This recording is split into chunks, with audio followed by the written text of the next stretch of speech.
Hey, everybody, we're all going to get late. Kick is up, and it is long enough, and it is good. Adam Vinatieri, at age 45, drills one from 57 yards out. Was kept alive by Oladipo, and Sabonis with a left hand. John, I have never been better to be on the air with you here in Indianapolis, a place where so many of my dreams have come true. The Ride with JMV, FM 107.5 and 1070 The Fan. Hey, let's get started on a Tuesday. You believe this? It's game week. It's NFL game week, and I was mentioning this to Kyle before the start of the show. It doesn't feel anything like NFL game week. It is so weird, yet to me and to Kyle, it's incredibly exciting, but it's weird as hell. I mean, it is just awkward because it really doesn't feel like it. Like normally we'd be going about, well, this is what's going to be bad and this is not, inferring a lot of our opinion on what we have seen. I mean, hell, I would have spent a couple of days plus doing shows live from Grand Park and Westfield to actually watch something. We haven't seen anything. I mean, absolutely nothing. We are going to go on what those that cover the sport and cover the Colts here in general have seen and what they think about. It is odd. Does that make it more difficult to forecast? I know you're just throwing darts at a dartboard for the most part anyway. I mean, unless you're talking about Kansas City. You feel pretty strongly about that once again, I'm assuming. But all the change that transpired in this offseason, I mean, you look at a team like the Patriots after just 20 incredible years of success with that organization. And then, now you make a change at quarterback. Now that quarterback is down in Tampa Bay. The tight end that used to be where that quarterback is stepping out of retirement. They're down there with Risk It, No Biscuit as a head coach. I mean, you look at it here a year ago, 5-2. Everybody got excited. And then that absolute El Foldo down the stretch of the season. And you got to go out and get yourself a 38-year-old quarterback that you hope not only plays well this season, but also plays well enough to get you to where you want to go this year, but to also justify wanting to bring him back next year because you really don't know longer than this and hopefully next what your quarterback situation is going to look like.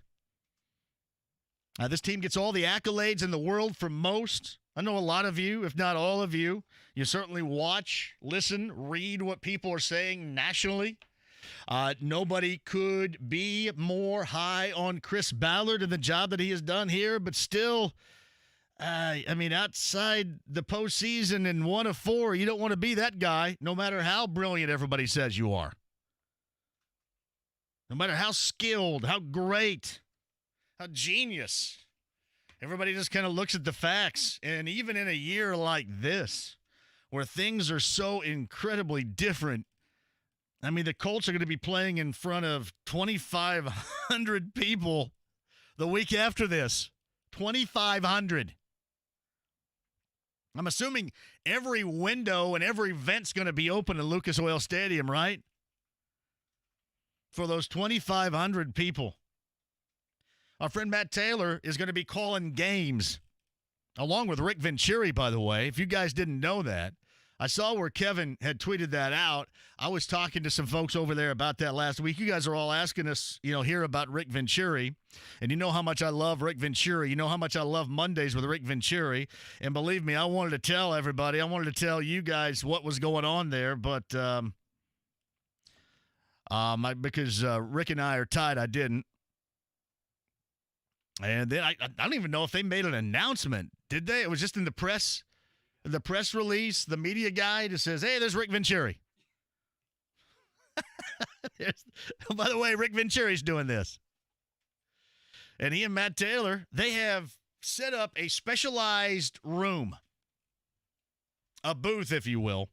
Our great minds here of engineering, our great minds here have set up a specialized booth for our friends at the Colts Radio Network, Matt Taylor, Rick Venturi, Lara Overton, the Gore Man, all to broadcast from. I mean, incredibly weird. Incredibly. See, not only you're going to get, I mean, listen, everybody's saying, oh, is Rick going to be on Monday? If you love Rick, you're going to get a lot of Rick on the radio. I was talking to Rick on Friday, and I go, man, that's a lot of Rick. I mean, live during the game. Yeah, I don't know why. People were asking me why they didn't make more out of it. I'm not sure. I mean, maybe with respect to Sorge, I don't know. Yeah, I'm not sure. But you see that in the media guide that Rick Venturi is now going to be the color analyst to Matt Taylor. And away we go for the opener in Jacksonville, where they will be calling the game from Lucas Oil Stadium. I got to give a shout-out to our folks. You know how great they are, the engineers here. I mean, from Rick Pike to Phelan to Skyler, Ken Myers, Cam, these guys are great. I mean, just state-of-the-art great. I mean, every time I go out, it's great because I go out and I have for, I don't know, how many years now being at the other place and here, I kind of want live remotes set up my way. I mean, there's nothing really big other than I kind of want to, in the breaks, I want to play some music and stuff instead of, rolling with the live radio feed during the breaks and things. But, man, they always set it up great. They always have me sound good, and I could not be more appreciative. And this has been an awesome challenge that they have overcome. I mean, there's a lot going into the broadcast. Normally, they just load up equipment, and Skyler and Ken get on a jet, and they go to wherever the Colts are going. And now you've got to set up just a long-term facility inside a booth down at Lucas Oil Stadium. It is all weird. All weird. Alas, here we are. A little over 48 hours away from the start of the NFL season. And I'm kind of curious, how much do you guys think you know? Like, I'll give you a great example. We're going to fire up a fantasy football league. I don't know how we're going to pick just yet. My dream, and I don't know if I can get this thing right or not, my dream is to, while we're doing our locks and our shots coming up tomorrow from Harris Hoosier Park and Anderson with Brent Holverson, my dream is to get folks in this league and to have, not live on the air as broadcasting live to everybody, but kind of have a draft while I'm on the show. Man, I'm not going to broadcast can you imagine that? Broadcasting a fantasy football draft? No, not that way, but at least doing it while I'm on the show because we got to hustle up and get it done. But how much do you think you know? I mean, are there any absolutes in your opinion with this NFL season right now? I mean, other than contracts and, monetary decisions, as far as wins and losses, I was looking at this on my way in, and I don't know which gambling site sent me this, but now I have all these prop bets. First quarterback to be benched during the 2020 regular season. And they have, I think, around 10 quarterbacks to choose from. Phillip Rivers is one of them. Haskins, Fitzpatrick, Trubisky, Darnold, Taylor, Newton, Minshew, Rivers, Rodgers. It's weird that they have Phillip Rivers in there. They got Aaron Rodgers because they drafted Jordan Love, which I don't know how much sense that makes. That's plus 2,500. Phillip Rivers is plus 1,400. I think most people suggest that if it's going to be somebody, it's probably going to be that the Bears soap opera with Trubisky being named the starter. But yeah, Phillip Rivers is on that list. But what absolutes do you have right now? You got an absolute that this Colts team, I will say this, the expectations are, and I'm not going to move off of it, I picked them to win 10.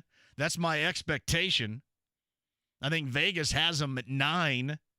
But if the expectations aren't met, again, you find yourself outside looking in once again.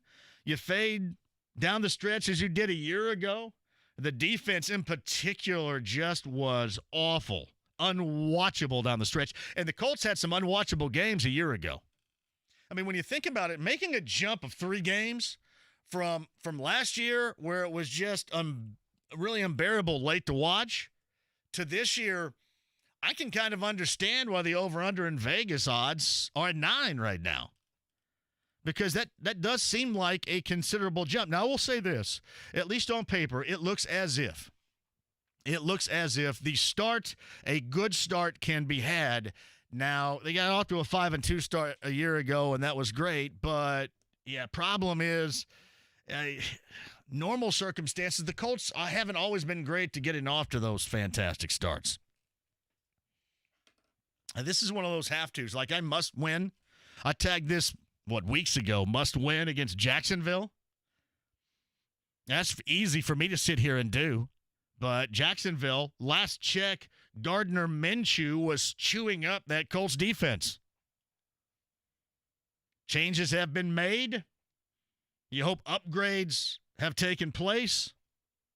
DeForest Buckner being one. I mean, listen, you roll the dice. You trade away 13 to go out there and sign a guy in DeForest Buckner that I guess was kind of the odd man out, even though they loved him in Frisco, but you couldn't ultimately pay absolutely everybody, and they chose to, draft somebody at 13 to fill the void as a rookie along that defensive line, that defensive front, and go ahead and trade away DeForest Buckner. He immediately got paid here, so the expectation is that defense is going to be very much a better squad, a better fit unit than it was, especially late a year ago.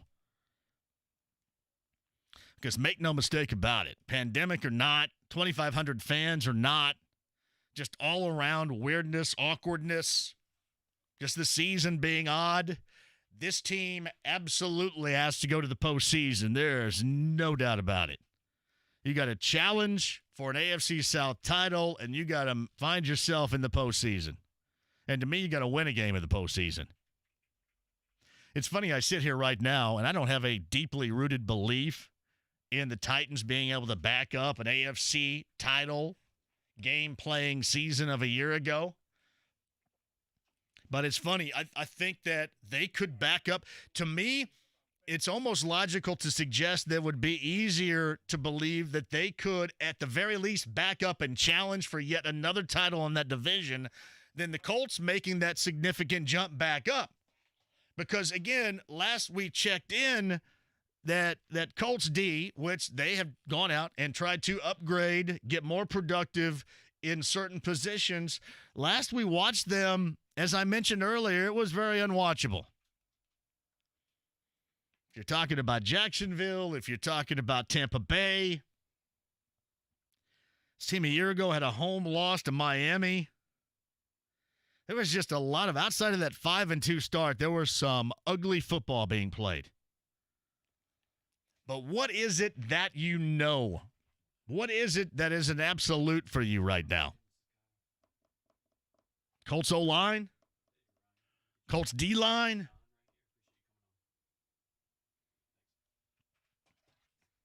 At JMV 1070. Meantime, Andy Moore, Automotive Group Hotline, and he is the anchor member of this offensive line. Got an extended contract, I don't know, a little over 3+ days ago. The center, Ryan Kelly, joins us now, the Andy Moore Automotive Group Hotline. How'd that feel to finally get that done, Ryan? Hey, guys, it felt good, if anybody says in the middle of a contract negotiation that they don't think about it or doesn't affect them, maybe they're just, not human, but, it's your future. It's everything you play for and obviously want to keep playing, with this team. And I told that to Chris from day one. And so just super excited to get it done, kind of like a weight a little bit off my shoulders. But just to know that, they've got the trust in me to be here for another 4 or 5 years, and it feels good. So Ryan Kelly, Colts center, he's on the Andy Moore Automotive Group Hotline. How does it affect you? Like, let us in a little bit on just how constant you think about this, because as you mentioned, it is your future. There's no way around that. How does that affect you?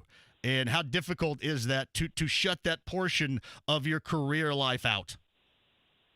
I think just like anything else, anytime you're in any job, there's a contract negotiation, right? So there's a lot of back and forth. The initial offer you get is usually not, doesn't make you the happiest, and hopefully at the end, you finish with one that you really like. And so, no different than how we structure our contracts. And so, to me, it was just in the middle of camp, in the middle of a global pandemic.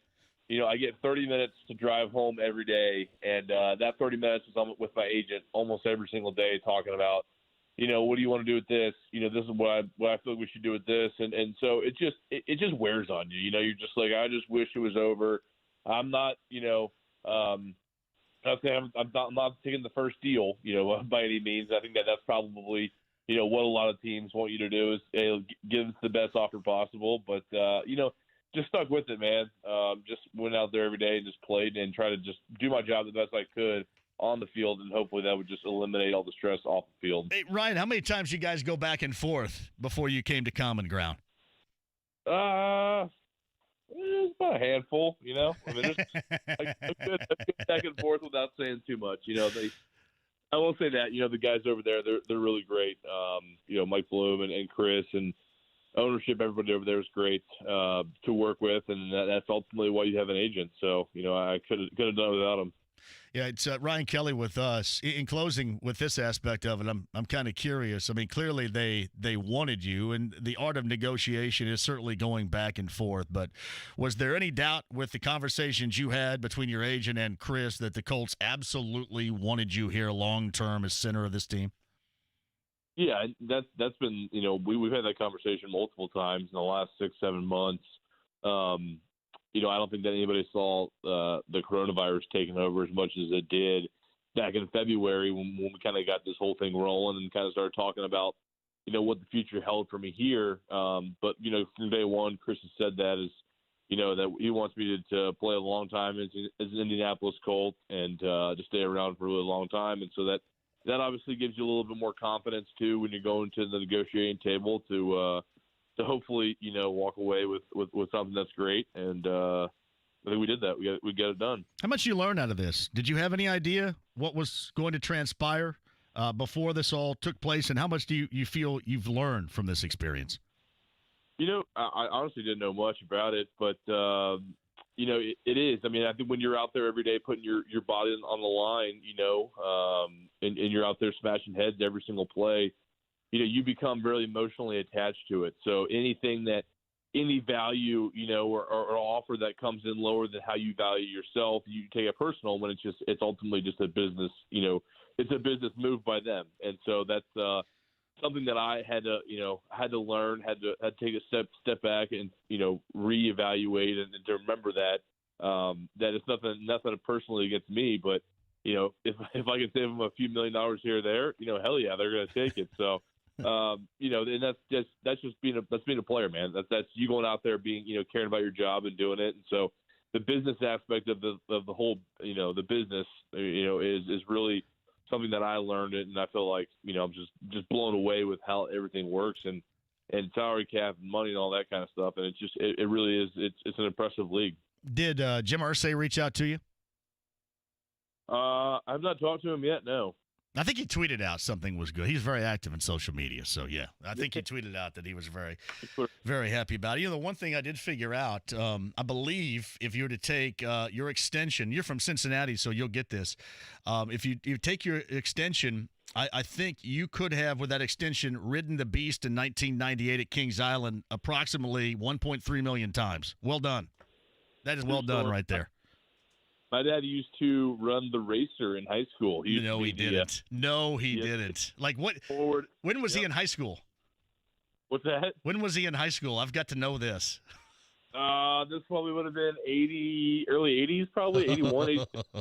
Yeah, so good times over there. Good time, man. Your dad ran the racer front and back.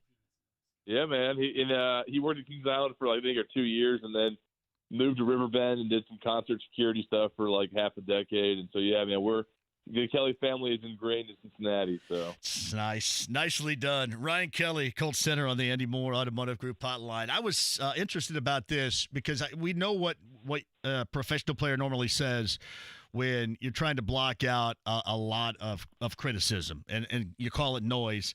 You guys, as a unit, an offensive line unit, there is a lot of praise being lobbed in your direction. Do you feel that you have to equally block that out as you might the same with criticism?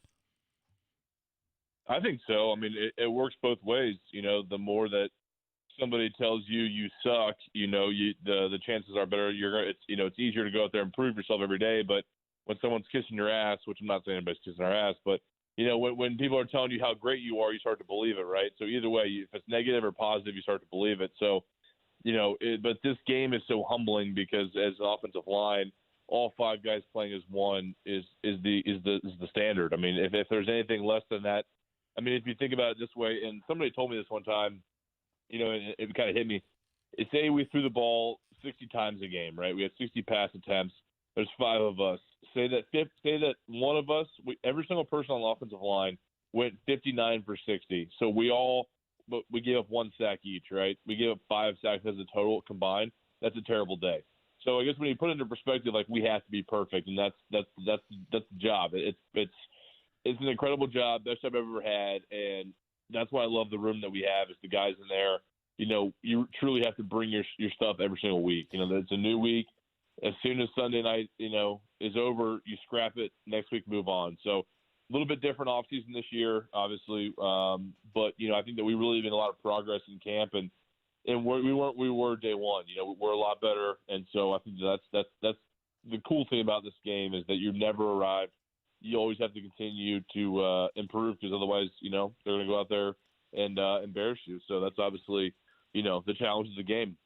What's amazing about the position, the unit that you're a part of is normally you only hear about it when things are going wrong. And that's what's been, I think, so unique about your group.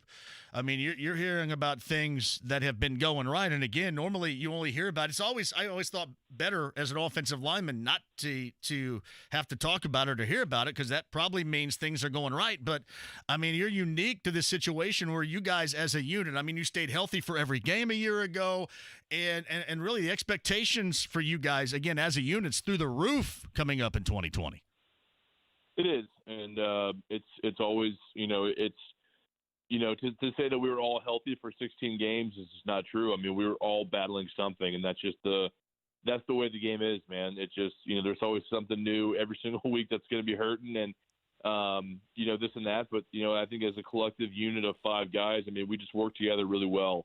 And obviously the more you play next to somebody, the better, you understand them. You can almost, think about what they're going to see or, expect certain things in situations. And so, it's just been a lot of fun, man. It really has been. And, we're excited for this week, big challenge down in Jacksonville. And so, starting off the right way. I think last year, obviously protecting who's ever back there, Phillip right now, is so crucial, as part of our job. But, running the ball, man, that's really how we turned our 2018 season around, against Buffalo at home a few years ago. And then we've tried to just keep that motto rolling. And I think that just the more consistent we can be in the run game, the better off we'll be in general.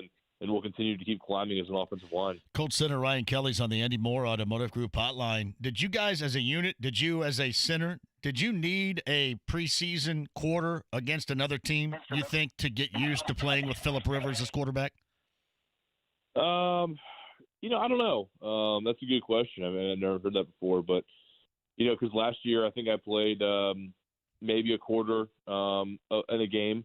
But I really do believe, we tried to you just really kind of get back into that mindset of, okay, we have a game this week, we have a game this week, we have a game this week, and you have 4 of them, right? So you kind of get back in that, here's how a game week flow would work, and here's how we travel, and this and that. And those are the kind of things that you just kind of, you haven't done them in 6-7 months. It's hard to replicate, right? So, Frank and Chris and all those guys did a great job of making, we went down to Lucas Oil twice, once as an away team, once as a home team, to really get a feel for that. And that's kind of what I miss. I mean, obviously, not having OTAs to snap to fill or work with them every day, but it's impressive how much we got done just in the short amount of time we had during this camp. And I really do. I feel really confident, where we are, and we'll continue to keep growing. Obviously, you're not going to be where you are week 1 when you're in week 17. So I really do believe that, we made a lot of progress, and I give it, that's a lot of credit to Phil and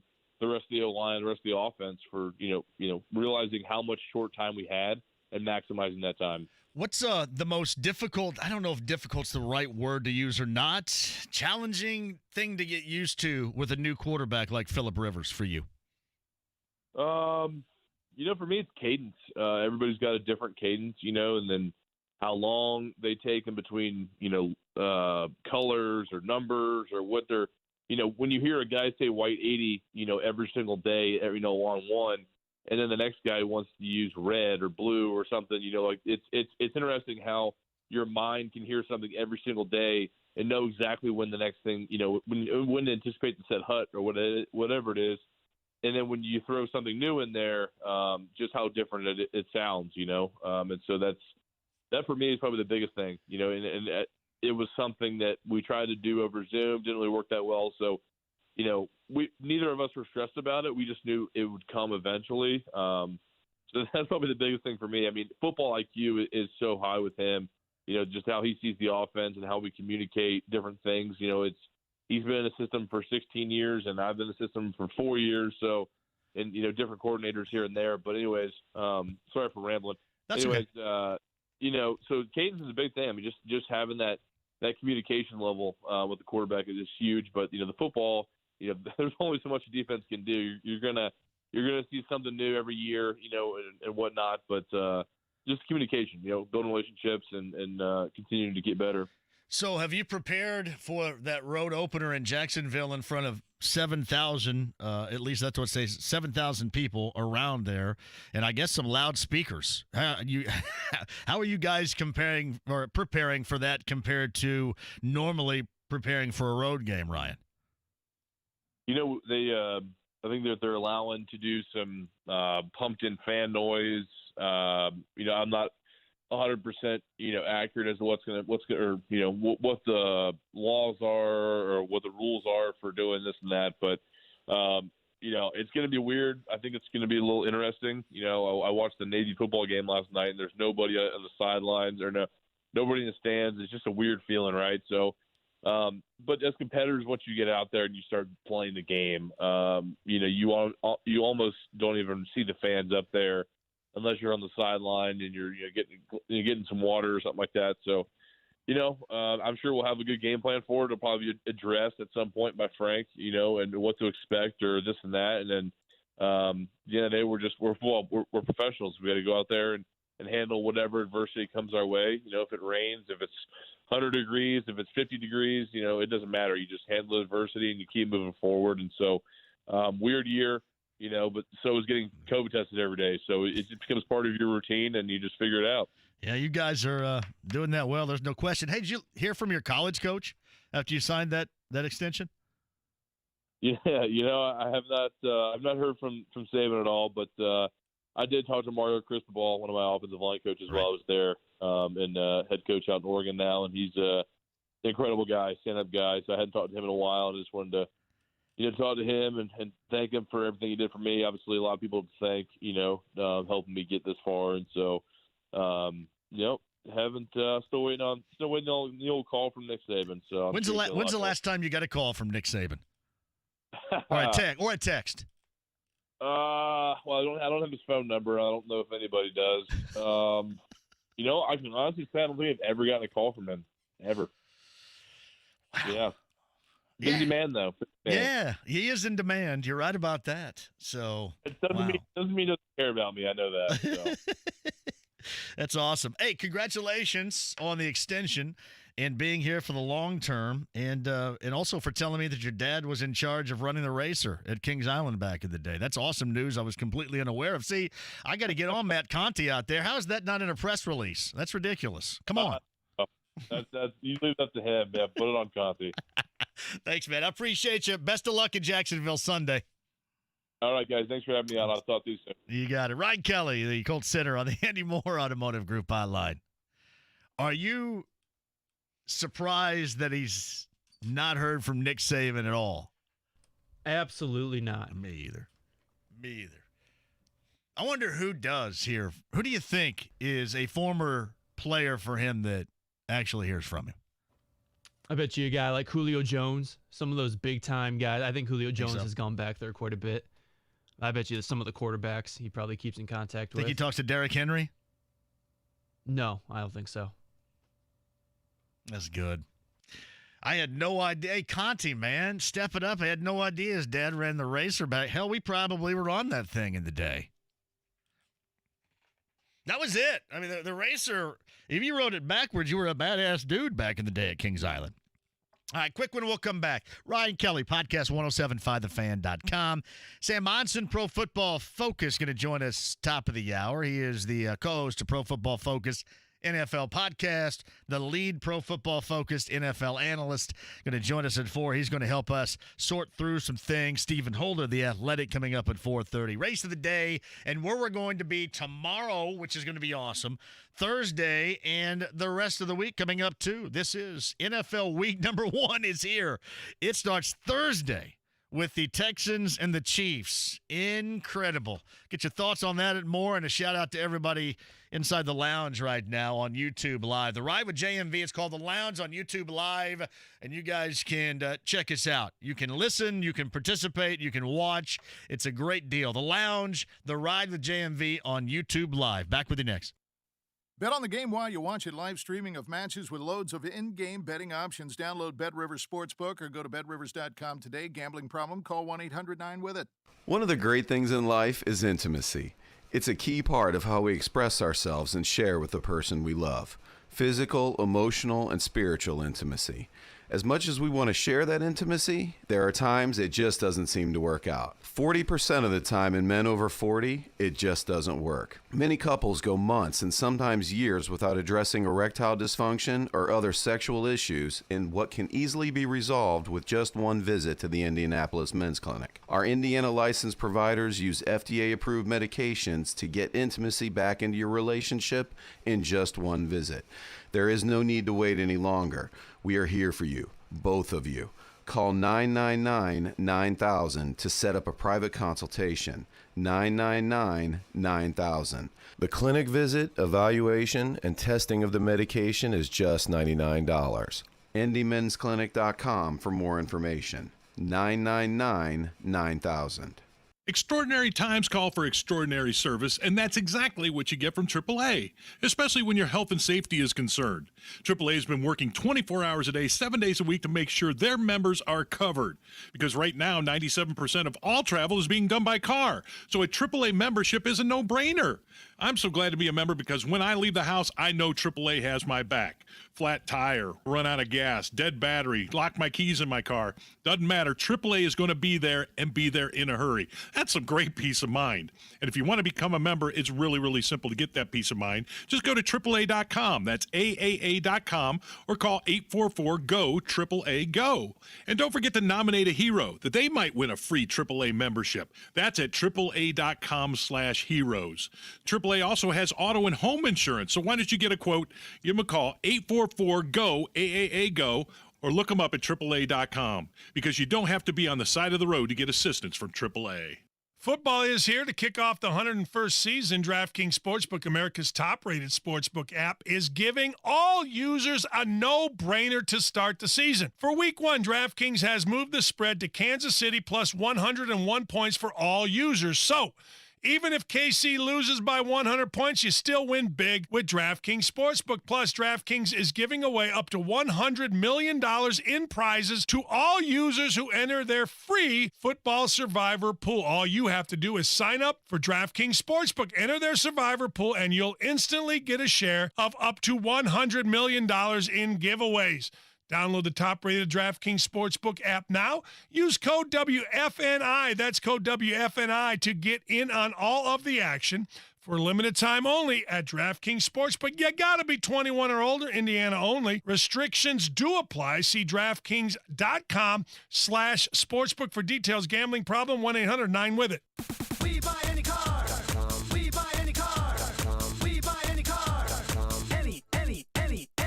Trading in or selling your car, truck, or SUV? WeBuyAnyCar.com takes the hassle out of selling in just 3 easy steps. 1. Get your free online valuation. 2. Drive to your local car buying center.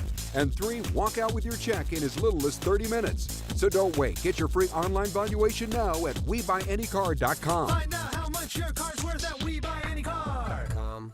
Place your legal sports bets at BetRivers.com, your new home for sports betting. Millions of betting options a year on the sports you love. We offer live in-game betting on major sporting events worldwide. Tons of bets available during games, from money lines, prop bets, and many more. Use one of our 12 easy deposit methods to get in on the action. And when you win, we offer fast and reliable withdrawals. Sign up now, and we'll match your first deposit up to $250. More bets, better odds, more action. Place your sports bets at BetRivers.com. Gambling problem? Call 1-800-9-WITH-IT. 1-800-994-8448.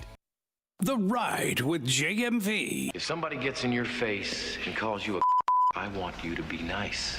93.5 and 107.5 The Fan. Here we go.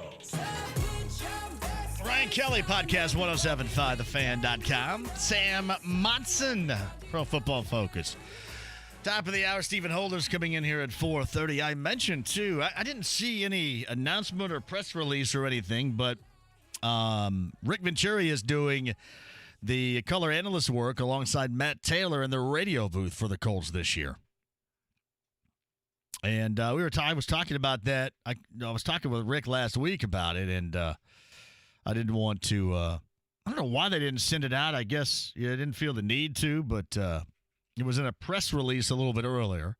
Check that. It was in the press guide a little bit earlier. There was no press release. But Rick's going to take over in the radio booth. So I'm assuming it's going to be Matt, and it's going to be Rick, and Lara, and the Gorman is going to work his way in there somehow, some way. Alex Golden writes this: I think we can all agree all 16 games for the Colts will be must-win for JMV. Hey, listen, number one, you go down there on Sunday and you lose that. Come on now. Andy Moore, Automotive Group Hotline. Greg Rakestraw joins us. Now, I'm kind of curious. To face this Jacksonville team, do you think that it'll be more difficult to beat them early on in the season, i.e. week number 1, or would it be more difficult to do that later on in the season? I mean, just knowing what you know about the two teams right now. Right. It all depends. Like the patron saint now of tanking and not really officially tanking would be Miami last year. After the first 4 weeks, like, my God, this is the most god-awful football team we've ever seen. Obviously, they came here and won, and they won more games than they lost towards the back end of the season. So I don't know. My thought would be, because they have had so many player changes and seem to be going in the wrong direction, not that you fear them later in the season, but they would be more competent as the season would go along. So I'm not sure if you're afraid of them at any time, but I would think the best time to catch them would be in week 1, because I'm not sure they know in which direction they're going in right now. All right, if the Colts were to go down there and lose, am I going to be the only one waving a 2020 red flag after week number 1?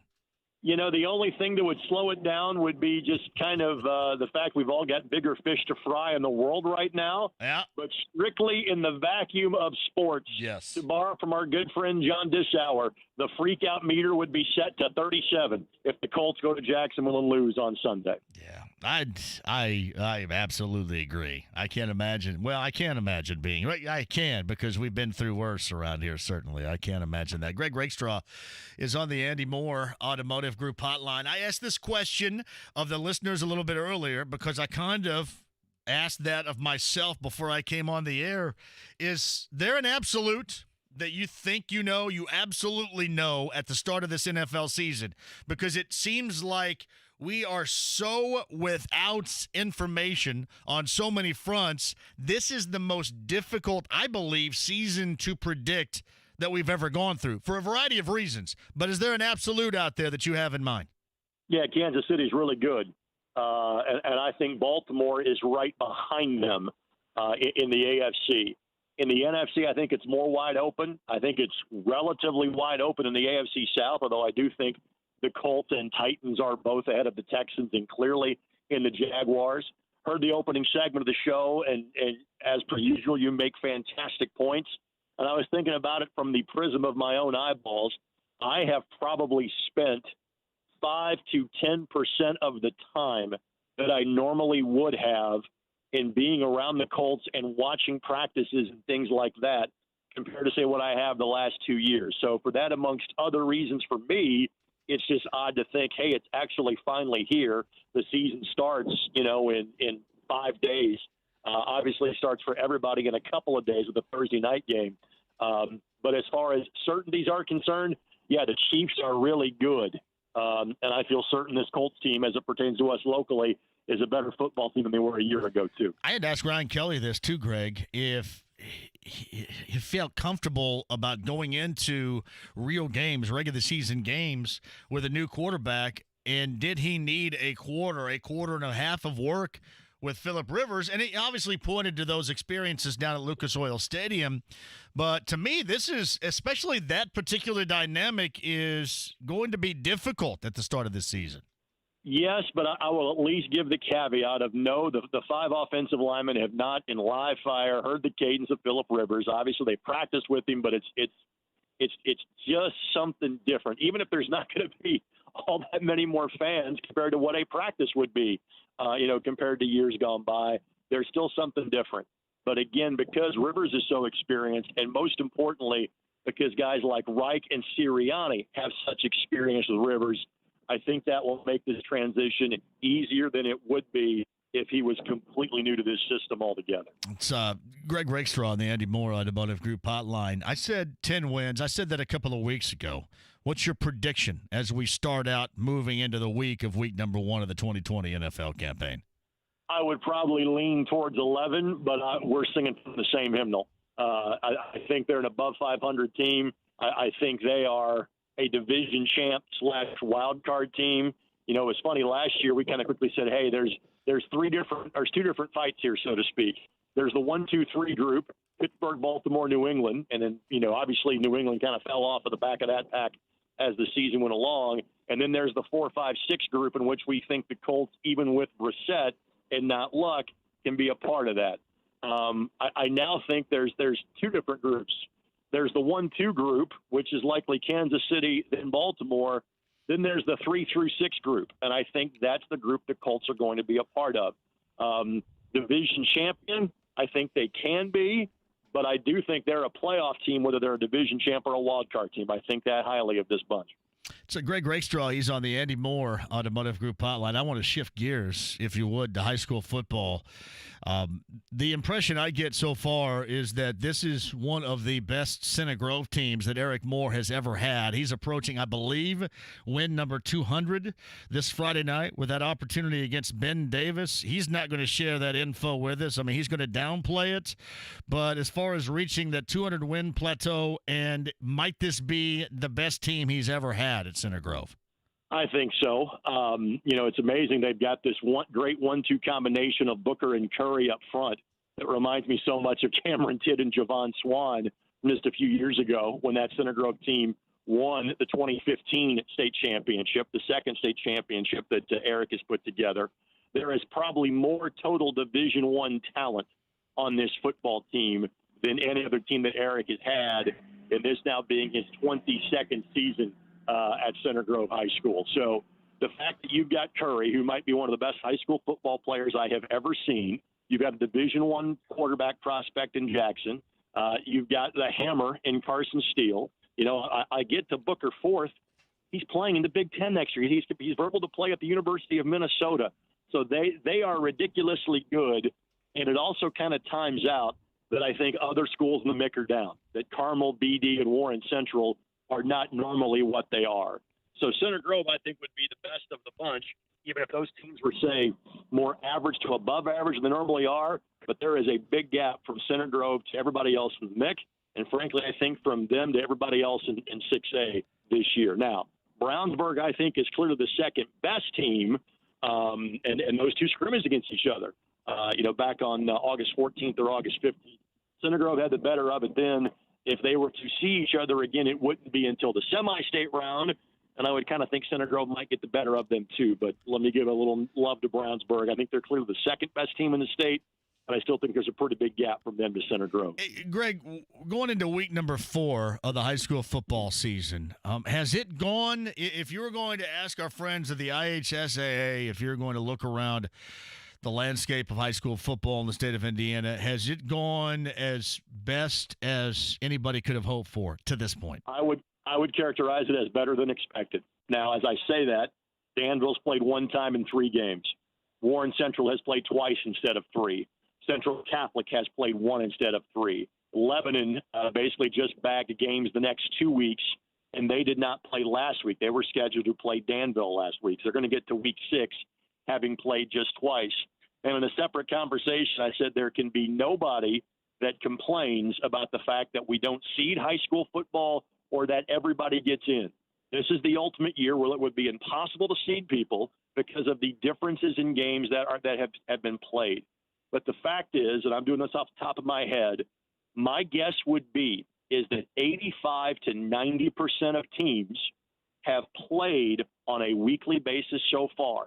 And if you had said that in July or August, I would have taken that and ran to the bank. So to me, has it been perfect? No, but we knew it wasn't going to be. It's been better than expected.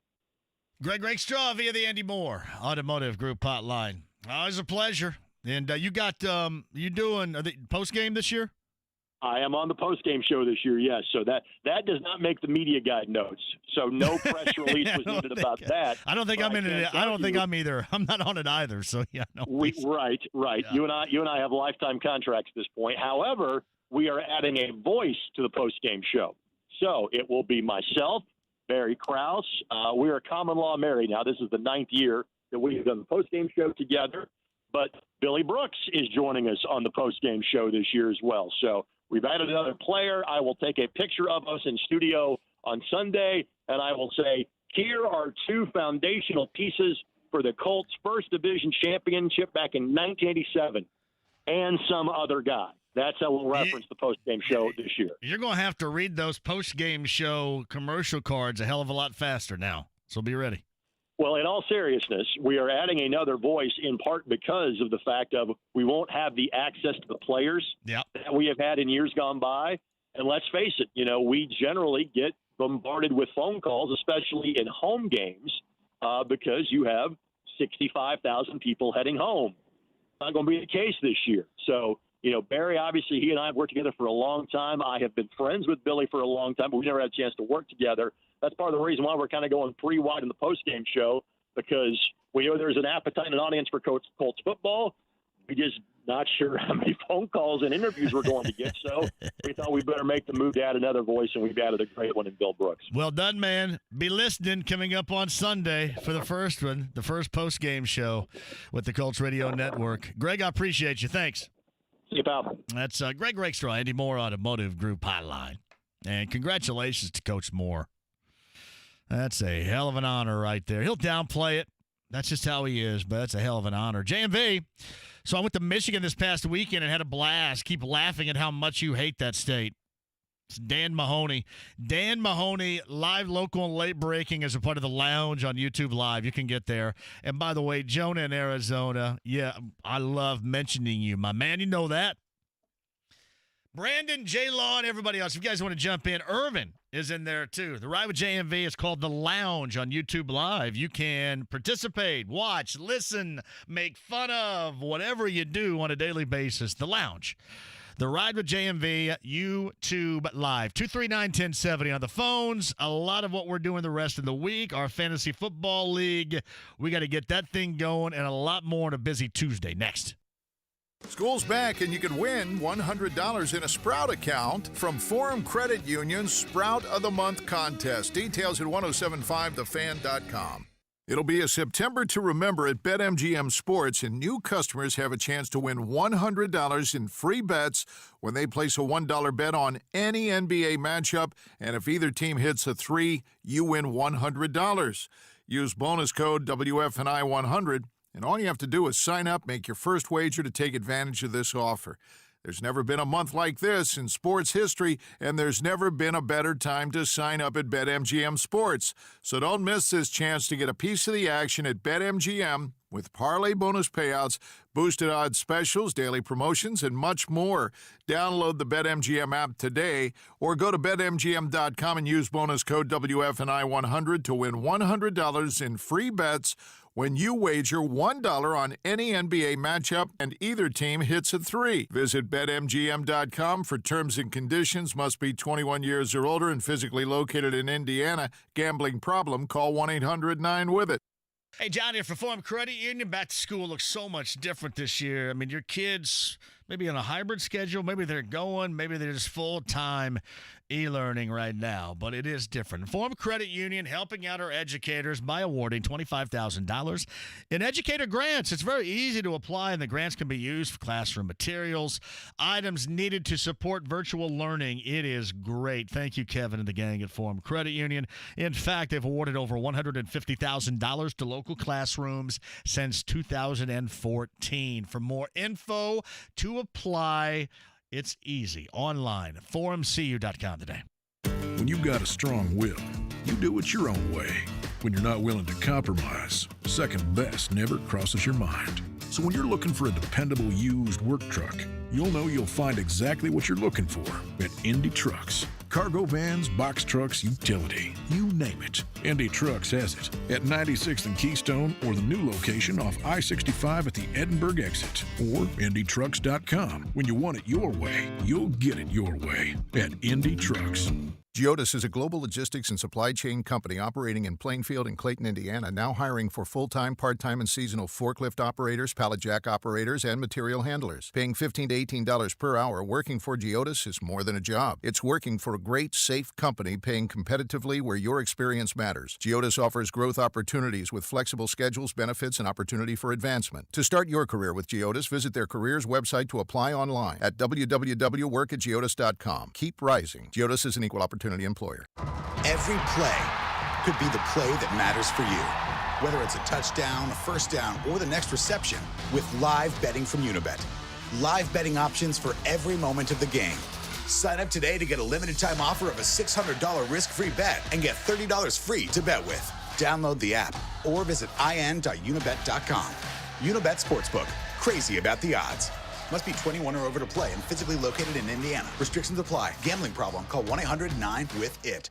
It's always smart to shop at Diamonds Direct, but right now it's smarter than ever with 5 years, 0 interest financing and no money down on any purchase. No kidding, it's the best offer ever. Keep your money and finance the entire purchase, even the tax, for 5 years without paying a dime in interest. Get a $10,000 certified diamond for only $168 a month. I'm telling you, this makes fine jewelry more affordable than ever. It's definitely the smart way to buy. On approved credit, details at diamondsdirect.com. Keystone at the Crossing.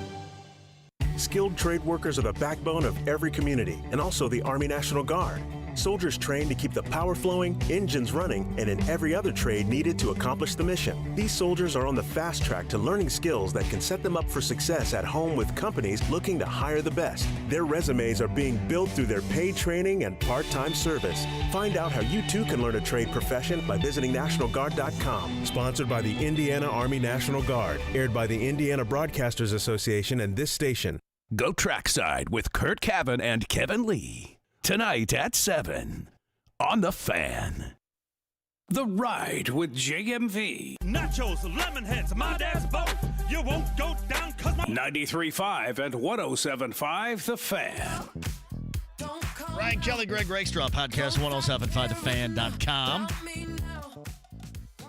Hey, JMV, I played football for Brownsburg when I was in high school. To hear that they're the second best team in the state is absolutely mind-blowing. Irvin writes that.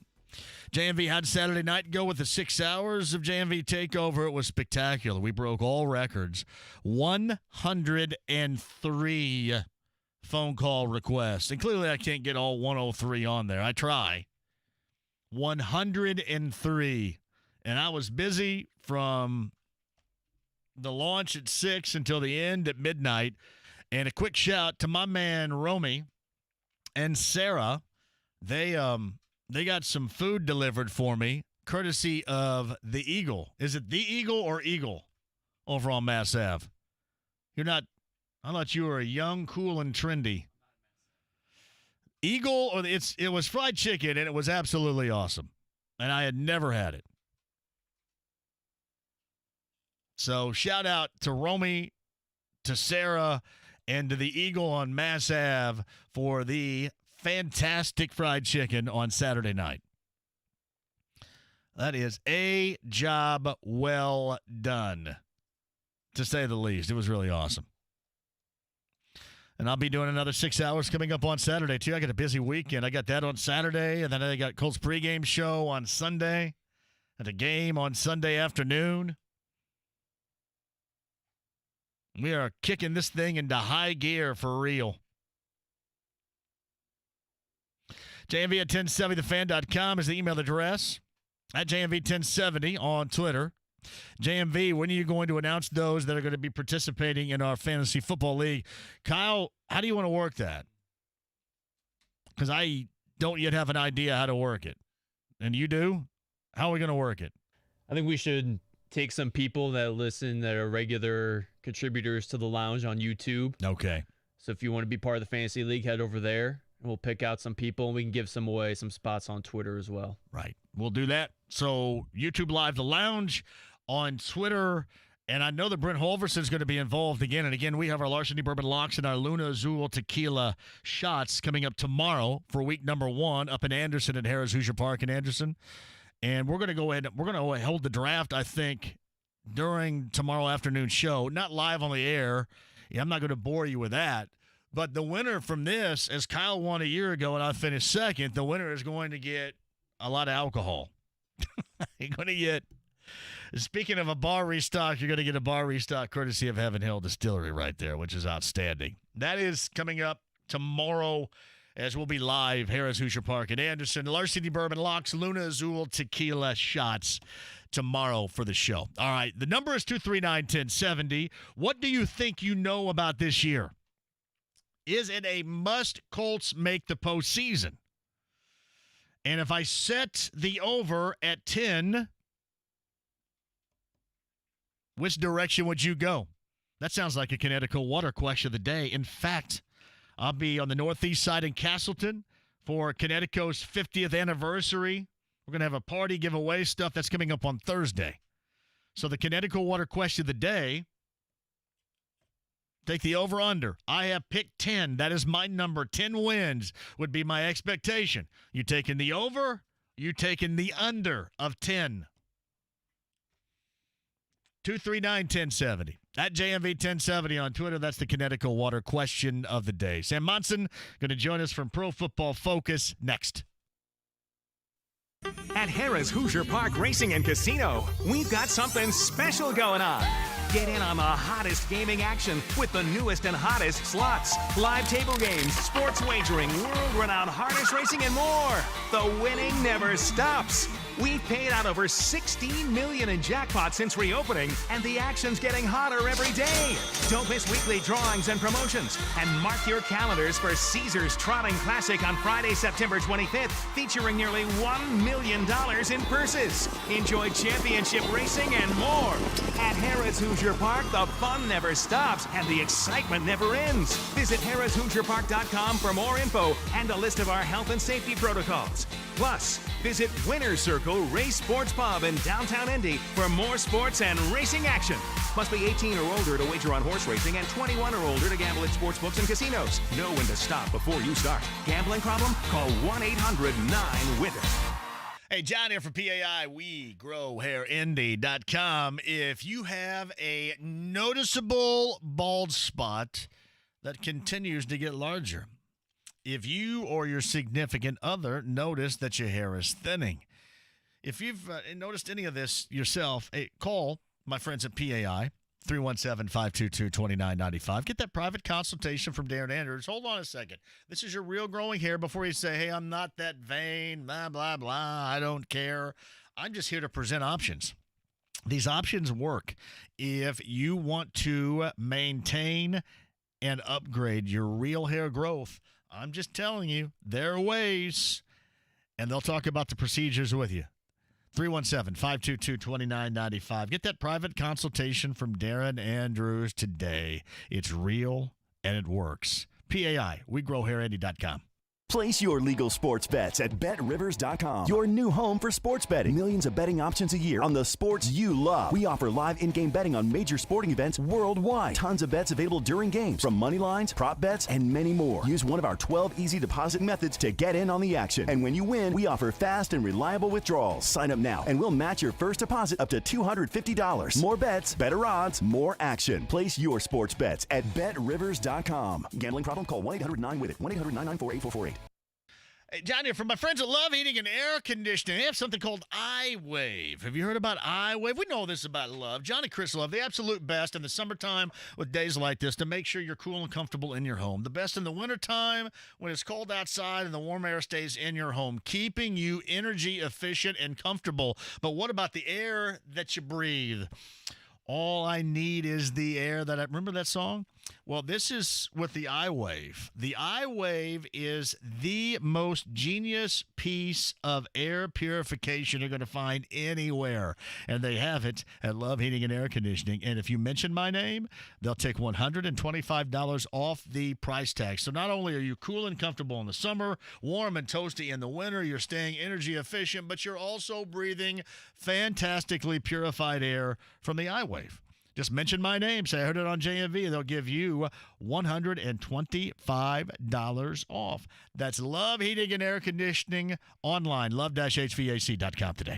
At Unibet Sportsbook, we know that within every bettor, there's a bet so genius, no other person on this planet could have thought of it. It's called a parlay, a custom-made bet that says, today, my confidence level is on the money. Sign up today and get $30 free to use on your first parlay and enjoy daily parlay boosts at Unibet Sportsbook. Download the app or visit in.unibet.com. Unibet Sportsbook, crazy about the odds. Must be 21 or over to play and physically located in Indiana. Restrictions apply. Gambling problem? Call 1-800-9-WITH-IT. This is Indy Sports Center. WFNI, WIBC HD2, W298BB, WIBC HD3, W228CX, Indianapolis.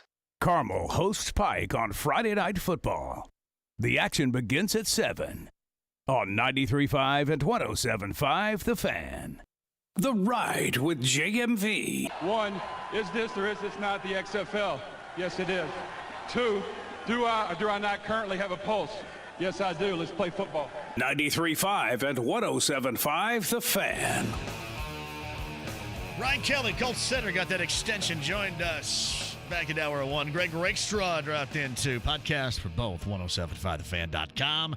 Harris, Hoosier Park, and Anderson tomorrow. Brent Holverson, our first week 1 of our Larceny Bourbon Locks and Luna Azul Tequila Shots live from Harris, Hoosier Park, and Anderson coming up tomorrow. So if you want to join us there, join us there. You want to participate. We're also doing our Fantasy Football League tomorrow, and I'm going to leave it up to Kyle to put you in it. So you're going to have to suck up. You're going to have to brown-nose Kyle to get in it. YouTube Live inside the lounge, the Ride with JMV Lounge, at JMV 1070 on Twitter. What's your Twitter handle, Kyle? At Kyle UIT. And Brown Nose, and the winner is going to get a lot of bar restock courtesy of Heaven Hill Distillery. Stephen Holder, the Athletic Bottom of the Hour. Andy Moore, Automotive Group Hotline right now.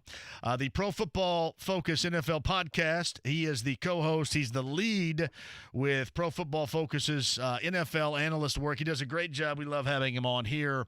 Sam Monson joins us before week number 1 of the start of the 2020 NFL season via the Andy Moore Automotive Group Hotline. What do you know, outside of Kansas City being really good and Baltimore being right behind, what do you think you know? Because there is maybe the greatest unknown going into an NFL season I think most of us have ever gone through going into this one. Yeah, I think everyone believes that there is a top tier of teams heading into this season, the two that you mentioned, and then in the NFC, you've got the New Orleans Saints and the San Francisco 49ers. But after that, I don't think anybody knows which teams are going to be the ones that contend. And I think there's a bunch you could make a pretty good argument for. You know, Indianapolis, there's 3 teams in the AFC South. You can make a pretty good case to be good this season and to come out of that division. The Colts, the Texans, and the Titans. And then, you know, the Steelers. There's going to be so many teams, I think, that have a shot of being good. And obviously the biggest unknown is how this weird offseason and the lack of any preseason games is going to affect any of these teams heading into the season. I want to talk a little bit about that too, because I think all of us have predicted this to be an incredibly clunky start with respect even to those that stayed moderately intact during this offseason. Is that how you foresee week number 1 and maybe these first couple of weeks at the start of the season, because all that was lost and missed during the offseason and all that we didn't see via a preseason game over the course of preparing for this year? We may see some sloppy football, but I think the way that might show itself the most is, like, you know, if offensive guys are not in sync and they're a little bit out of rhythm, all you'll see is, you know, a few drop passes or a little bit of miscommunication between the quarterback and the receivers, and you might see a few more incomplete passes. But if defenses are not on the same page, you know, one guy is in the wrong gap, that can be an 80-yard run for a touchdown. One guy in the secondary doesn't get the message about which coverage they're switching through to. That can be a coverage bust and a free touchdown in the back end as well. So I think we might see some sloppy football, but it might end up with a lot of points scored, because I think if defenses are sloppy, that's where you're going to see some big plays and some busted plays creating these scores. I don't know that you'll necessarily see it sort of show up in ugly, low-scoring, bad football affairs. So, Sam, do you think these teams that, especially at the quarterback position, and didn't have a significant change in offensive philosophy, are they better prepared to start this season and play at a higher level than some of the others that had to start over again with a new quarterback and a new offensive philosophy, a new head coach? Yeah, I think you have to assume that any team, the fewer or the smaller amount of turnover a team had this offseason, the better in terms of hitting the ground running in 2020, in particular, in terms of installing offenses. Like if you maintain the system from a year ago, you maintain the quarterback from a year ago, you have to be in a better spot than the guys that are changing those things and trying to implement the whole thing during a weird training camp with no preseason games to get the kinks worked out. But I don't know how big of a deal it will be in all bar a few sort of really big situations. Like I can see Tom Brady and the Tampa Bay Buccaneers taking a while to adjust, not because, you know, they're changing so much, but because Brady spent like 20 years in the same offense and is now shifting to something completely different with, a dramatic difference in terms of philosophy and how that offense operates. I can see it taking Brady a few weeks to get for that offense to even figure out what it's going to be. Is it going to be a full Bruce Arians scheme? Is it going to be some kind of compromise between what Brady's been doing for so long and what Bruce Arians wants to run? I think it might take a while for Tampa Bay to sort of work out what exactly that team is going to be this year.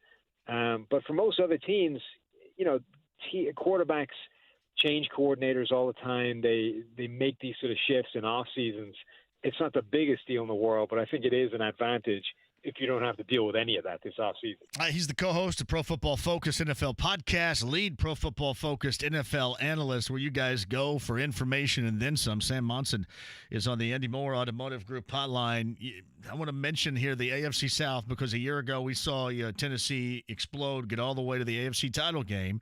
The Colts, meanwhile, started 5-2, finished 7-9. I have seen, according to Vegas odds, that the over-under that Vegas sets is 9. I picked them to win 10. If I set the over-under at 10 myself, where would you go with this season-long wins prediction for the Colts, Sam? Yeah, it's tough. I might lean under that, but I wouldn't hate your point. I think you got a strong argument to make. I think this team and this roster, it was one of the stronger groups, and the great tragedy of Andrew Luck walking away when he did, that might have been the best roster they'd ever assembled around him, and we didn't get to see what he could do with it. Obviously, the team hoped that Jacoby Brissett would be able to take a step forward and sort of mitigate the loss of Luck, and he really wasn't able to do that. But this is a team that thinks that they're a quarterback away from having a team that can make the playoffs, that can make some noise once they get there. and it really all rests on how much Phillip Rivers can bounce back after a pretty rough season with the Chargers a year ago. But I think you can definitely make a strong argument that this team is in really good shape, particularly if a rookie like Michael Pittman Jr. can hit the ground running at wide receiver and sort of give him that big contested catch target that he's always had with the Chargers. Yeah, I think I would lean under 10 wins, but I certainly wouldn't hate you for setting the line there. I mentioned this earlier, going from the way that they looked, especially defensively down the stretch a year ago and finishing 7-9 and going to 10. I mean, that is a large step forward. And I guess it brings me to this, the importance level that the Colts and I think everybody else believe that Phillip Rivers adds to the quarterback position here in Indy. Did he, in your estimation and your colleagues at Pro Football Focus, did he look washed and over at the end of the season with the Chargers last year? Is that what you thought? So I think he did, but the problem with that is that Rivers has looked washed and over a couple of times in his career already, and every time he has, he bounces back. And I think part of the problem is that weird, funky throwing motion he has. It just looks wrong always. So when you suddenly start to see a couple of passes fall incomplete or a few underthrows or some ugly decisions, it just makes it worse. It almost, exaggerates the situation because the ball just looks so wrong coming out of his hand because of that funky shot put style throwing motion he has.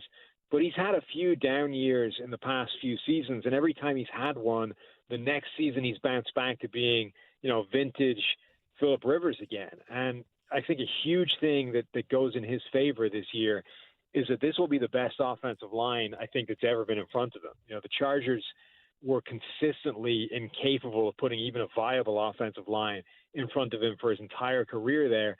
And while most of the time he was able to overcome that, I think with quarterbacks, the older they get, the bigger an issue it is for you to give those guys top-level pass protection.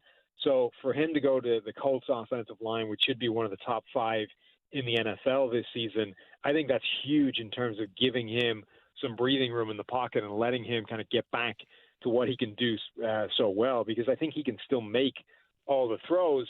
He just might not be able to make them under duress and from strange platforms and weird throwing angles and that kind of thing. I thought about it this way, too. If you're looking throughout the NFL landscape, and it's always easy to say, well, the offensive line plays well, they have a chance, or you're going to be good. But it may be, if you look at it, most essential for this Colts offensive line to play well and stay intact as they did a year ago in trying to back up the play of Phillip Rivers at the age of 38. That might be as essential as any offensive line unit throughout the NFL. Would you agree with that? Yeah, I think it has the potential to be a really key part of Phillip Rivers bouncing back or not. Like I say, I think if you give him a really good platform to work from, you give him a clean pocket, I think you're still going to see some high-level play from Phillip Rivers, especially if some of the weaponry there pans out the way we think it can. If Michael Pittman looks as good as he did in college, then, yeah, I think he can still play. If that line, though, starts to creak and you start to get some of the same things we saw with the Chargers, then his play is going to be a lot worse. I mean, we saw that last season. He threw as many interceptions under pressure as he did touchdowns, 9-9. So that's going to be a problem. If that Colts offensive line isn't a massive upgrade over the Chargers, and it should be barring a complete collapse, then, yeah, I think Phillip Rivers is going to struggle. He's co-host of Pro Football Focus's NFL podcast and the lead for PFF as the NFL analyst Sam Monson joins us, as he will weekly, to break down things via the Andy Moore Automotive Group hotline. All right, the Tennessee Titans, we mentioned AFC title game a year ago. It was a rebirth, certainly of sorts, NFL-wise, under center for Ryan Tannehill. They are riding now longer term with Derrick Henry. Is this team, to you, longer term for real, or might last year and that success be any sort of flash in the pan? It's really tough. I'm not quite sure what to make about this Tennessee team, because they were so close last season to making it all the way to the Super Bowl, to doing what they wanted to do. But the way that they were playing, the play of Ryan Tannehill, who was basically the number one graded quarterback in the NFL at PFF from the point he came into the starting lineup, is completely unsustainable. There's no way that Ryan Tannehill, from what we've seen in his career prior to that, is going to maintain that kind of level, you're going to get some kind of regression. The question is, how hard is it going to be? But then the complicating part to that is that he actually did show really well in a lot of the stable metrics that we track, the stuff that is the most predictive year to year. So, I think logically you're going to expect some kind of step back, but it's probably not going to be a huge one.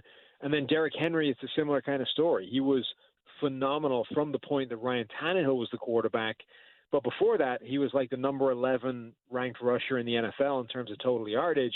Derrick Henry didn't get that incredible rushing success last season until the offense, from a passing standpoint, became a completely different prospect, and defenses had to adjust, and they had to, kind of take their eye off the ball when it came to Derrick Henry, and that's when he was able to run riot over teams. And then the offensive line took a big step forward as well and was really dominating guys when they rolled into the playoffs and they went against the New England Patriots, the Baltimore Ravens. But they've shipped off one of the best run-blocking tackles in the NFL in Jack Conklin. So I think you can read what the Titans did either way. You can say, look, they brought back almost everything that was working so well for that incredible run last season. This is where they go on that kind of run again. Or you can say, look, what they were doing was just an unsustainable sort of freaky run of catching lightning in a bottle. And even if you bring all those pieces back again, you're just not going to catch that twice in 2 seasons. So I think I'm leaning towards saying they're going to be less effective than they were during that run, but they're probably also going to be good enough to make the postseason and, contend. So essentially not for the same reasons, but kind of like the 2017 Jaguars is what you're telling us here, right? Just that lightning in the bottle type of deal.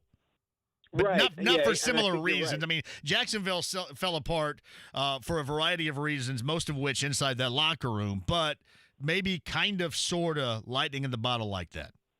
Right. And critically, Jacksonville never had the quarterback, which is obviously going to make it difficult to sustain that long term. But, yeah, I think you're right. Look, when you go on that kind of run and it's just such a huge outlier compared to what you expect that group to do, just expecting that to happen 2 seasons in a row is tough to envisage.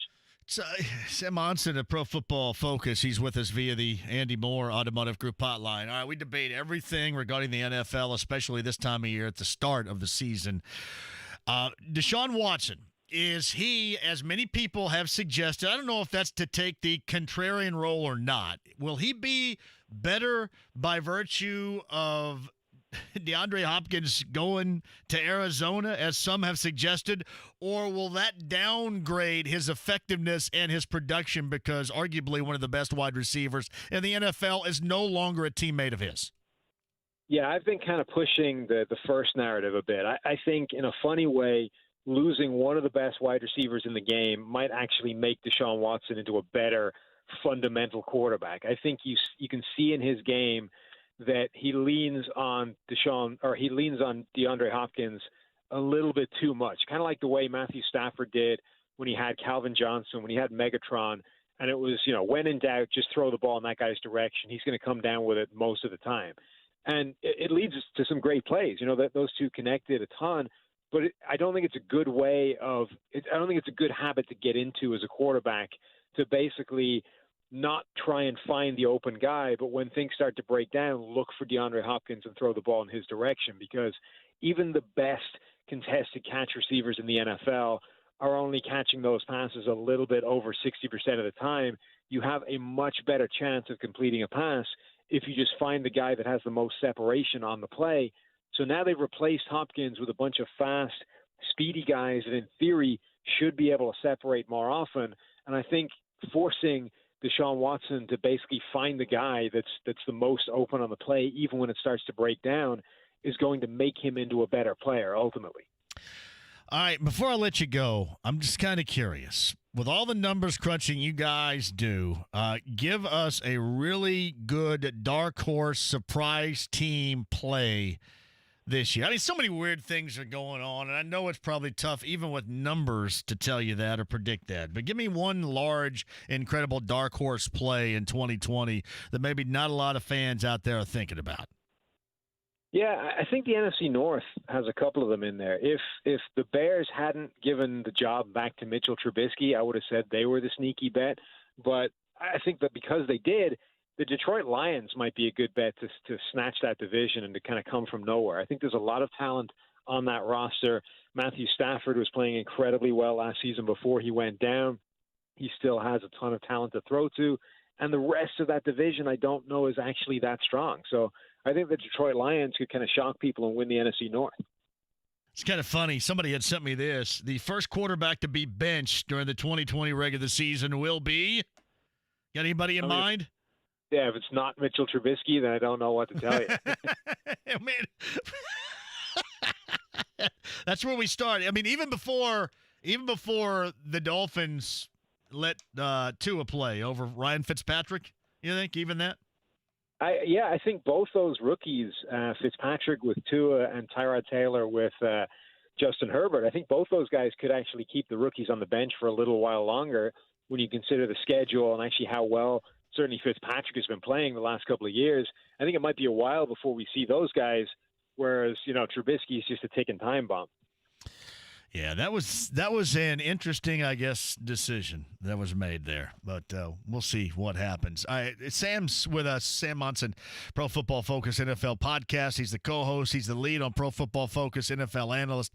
He's going to join us weekly and discuss what's transpired as far as inside the numbers from Pro Football Focus. How can people find you and your work and all your information on the internet and social media, what have you? Yeah, obviously PFF.com is where all the good stuff is cooking today, and you can find the promo code up there to get 30% off all of our stuff. I'm on Twitter at PFF_Sam's the best place to get me. All right. Well, I know a lot of people are suggesting around here, a lot of people are going to 11 or 12 wins. I'm going to sit here at 10 and see what happens, I think, after a 7-9 last year. I'm not trying to slap rocket for anybody around here, but I just kind of think that 10 feels like a pretty solid number right now for Colts fans. Yeah, I think there's enough question marks that I'd agree with you. I'd sort of shy away from going overboard. Hey, Sam, always a pleasure. Thank you. Anytime. Thanks for having me, guys. Yeah, talk at you next week. Sam Monson, Pro Football Focus on the Andy Moore Automotive Group hotline. I got to put this up here as the Connecticut Water question of the day. Are we talking over under 10 wins? Respond to this if you haven't already inside the lounge on YouTube Live, the Ride with JMV. Matthew Stansberry wants to know about the betting. The betting guy joins us Friday, right? Our betting guy is the best. Our betting guy frequently hangs out in Colombia.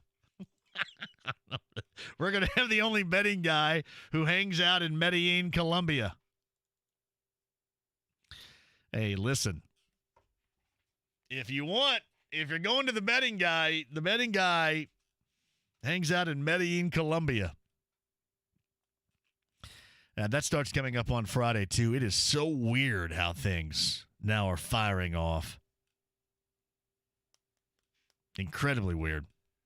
I mean, you got this started. You got the NBA postseason still ongoing. You got MLB down the stretch. Really weird. In our fantasy football league, Kyle tweeted this out. I retweeted it. 5 from our Twitter account, and 5 from the lounge. And we'll have a little afternoon delight draft tomorrow while I'm live up at Harrah's Hoosier Park in Anderson for our Larceny Bourbon Locks and Luna Azul Tequila Shots coming up tomorrow. Hey, by the way, this too, before we take a break, sign up right now. The JMV golf outing is upcoming. You guys want to hang out? You like party golf at all? Party golf, drinking, eating, just a good time to benefit teachers' treasures. I mean, we have an absolute blast. How about that? We would love to have you, too. An absolute blast. Go online, 1075thefan.com, and sign up your foursome today. And let's give Ted Bishop and the gang a reason to have to open up some more spots. I mean, I'd like to give back to you as well. You guys are giving to us and teachers treasures. but we give back in enjoyment and fulfillment. And this will be a fulfilling afternoon for you in October. Make no mistake about it. So sign up for the JMV Sucks golf outing, and let's all go out there and have a great deal of fun, if you will, coming up. Online, 1075thefan.com, and it all benefits Teachers Treasures. You know I love our educators, and you know that they need a great deal of help side right now. Let's do it. Who's with me? Start of the NFL season. If I set the number at 10, I picked the Colts to win 10 games. Would you slide in to the over or the under of 10 wins? The Connecticut Water question of the day. We'll talk about that and more. Stephen Holder of The Athletic. And he has a really good story regarding Phillip Rivers and the transition he has made from being so many years in Southern California with the Chargers to now Indy as a 38-year-old quarterback. Stephen Holder of The Athletic joins us next. It's the Fan Morning Show with Jeff and Big Joe. Ian Rappaport, NFL Network. You look at the Colts, if Phillip Rivers is a solid veteran quarterback, I think they should be right in the mix. Jaguars going to surprise some people. Titans are what they are, and the Texans have a really stacked team as well. I mean, it should be a really, really good division. I have no idea which way it's going to go, but I do think it's going to be really fun to watch. The Fan Morning Show with Jeff and Big Joe. Weekday morning, 7 till 10. Only on 93.5 and 107.5 The Fan. Hey, it's John here. So you're thinking to yourself while watching and watching these games, you see an ad for FanDuel Sportsbook, you go, hey, can we do this here? You absolutely can. In fact, FanDuel Sportsbook is an official partner of the Colts, so not only can you bet on every Colts game this season on FanDuel Sportsbook, you can also place your first bet risk-free and get up to $1,000 back in site credit if you don't win. Best part about it is when you do win, FanDuel pays you back your winnings in as little as 24 hours. And all you got to do, this helps us both. It really does. I love it when you sign up. Use the promo code JMV. That's FanDuel Sportsbook. Type in JMV so they know that I sent you. And then enjoy. That's FanDuel Sportsbook, promo code JMV when you get time. 21 plus and present in Indiana. First online real money wager only. Refund issued as non-withdrawable site credit that expires in 14 days. Restrictions apply. See full terms at sportsbook.fanduel.com. Gambling problem? Call 1-800-9-WITH-IT.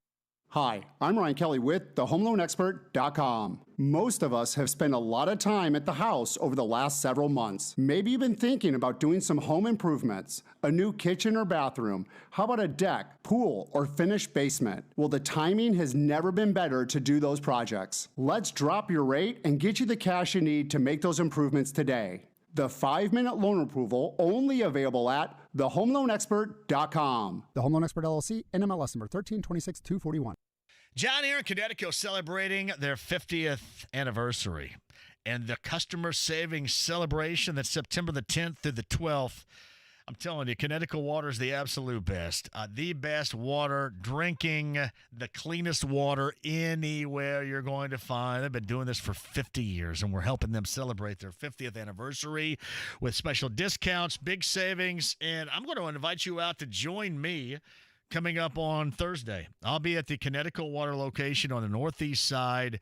Have lots of stuff to give away, lots of reasons for you to stop by, and big savings on treatment equipment, salt, filters, and supplies. If you don't have Connecticut, you don't have the best. Now is the best time to hook on to the best water possible. That is Connecticut Water. And join our celebration coming up on Thursday. We're live at Connecticut on the northeast side in Castleton. Join us there. You can also find Connecticut on the south side. That's Southport Road, and 31 is where you can find it on the south side. Connecticut Water app. Download that to your smartphone or device today, too. Or for more info about 50 great years of the best water, that's ConnecticutIndy.com today. Place your legal sports bets at BetRivers.com. Your new home for sports betting. Millions of betting options a year on the sports you love. We offer live in-game betting on major sporting events worldwide. Tons of bets available during games, from money lines, prop bets, and many more. Use one of our 12 easy deposit methods to get in on the action. And when you win, we offer fast and reliable withdrawals. Sign up now, and we'll match your first deposit up to $250. More bets, better odds, more action. Place your sports bets at BetRivers.com. Gambling problem? Call 1-800-9-WITH-IT. 1-800-994-8448. Sports Center updates on the Fan are brought to you by Big O Tires. Right now, buy 3, get 1 free on select sets of tires at your local Big O through September 20th. Big O Tires, the team you trust. The Ride with JMV. Just when I think you couldn't possibly be any dumber, you go and do something like this and totally redeem yourself. 93.5 and 107.5 The Fan. Yeah. Hope you guys had a great weekend. Saw lots of pictures from the lake. Poolside had a great Saturday night with the JMV takeover. Shout out to Romy and Sarah for sending me from the Eagle. The fried chicken was great. Scott writes this, JMV at 1070thefan.com. What was the name of the bar/tavern where the owners were on a few weeks ago, and they specialize in bottled and bond bourbons? That would be Joe's Grill in Fishers. Joe's Grill in Fishers. Shout out to Ryan Nally and Ryan Miller. We just cracked open the seal on Joe's Fishers, or check that, Joe's Grill in Westfield this past Friday. That was Joe's Grill, bottled in bond bourbons, Joe's Grill in Fishers. So check it out. You will not be disappointed, Scott. That's from Scott in Lafayette, Indiana. This is a great time. Last Friday was great, too. Hey, by the way, shout out to Mike Poe. Mike Poe, this time last week, was reeling in a 70-pound halibut in Alaska. He brought that home and gave me, I don't know, about 10 pounds of it, and it was awesome. I love halibut. And it was great. So anytime, I think he got me some rockfish, too.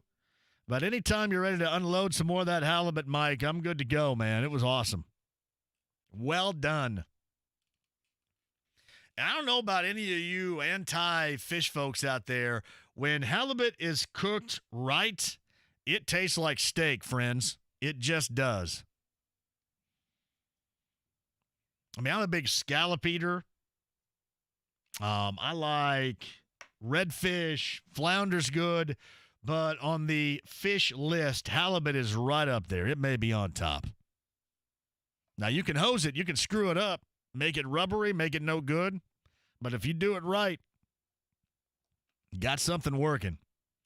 Shout out to Mike Poe for that, too. Brought a cooler full of like 20 pounds of halibut for me on Friday. Awesome. Andy Moore, Automotive Group Hotline.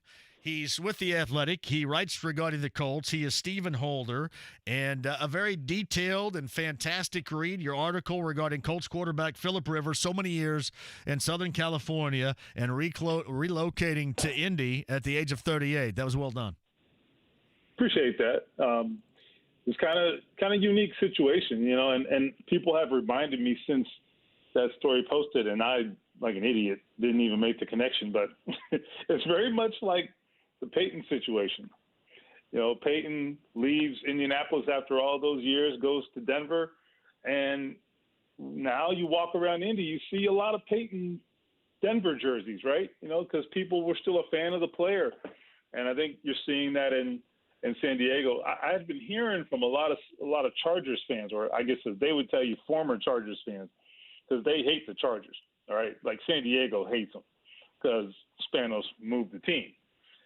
So it's a complicated sort of situation there, but they still love their quarterback, and they still claim him as their quarterback. So a lot of those people will be watching. It's going to be very interesting. I think we're going to get the flip side of what Peyton fans got in the latter part of his career. So kind of interesting.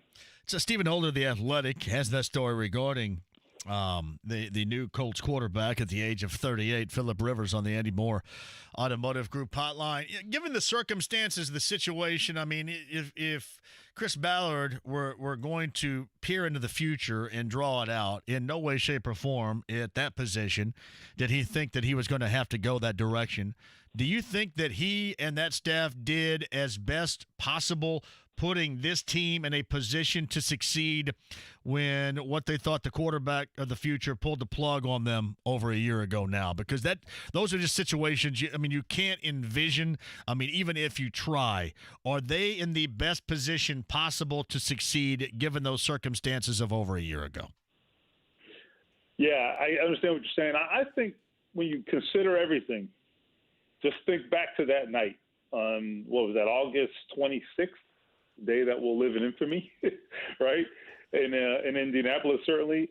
Think back to that evening and just how the situation felt and the weight of everything that was on the franchise.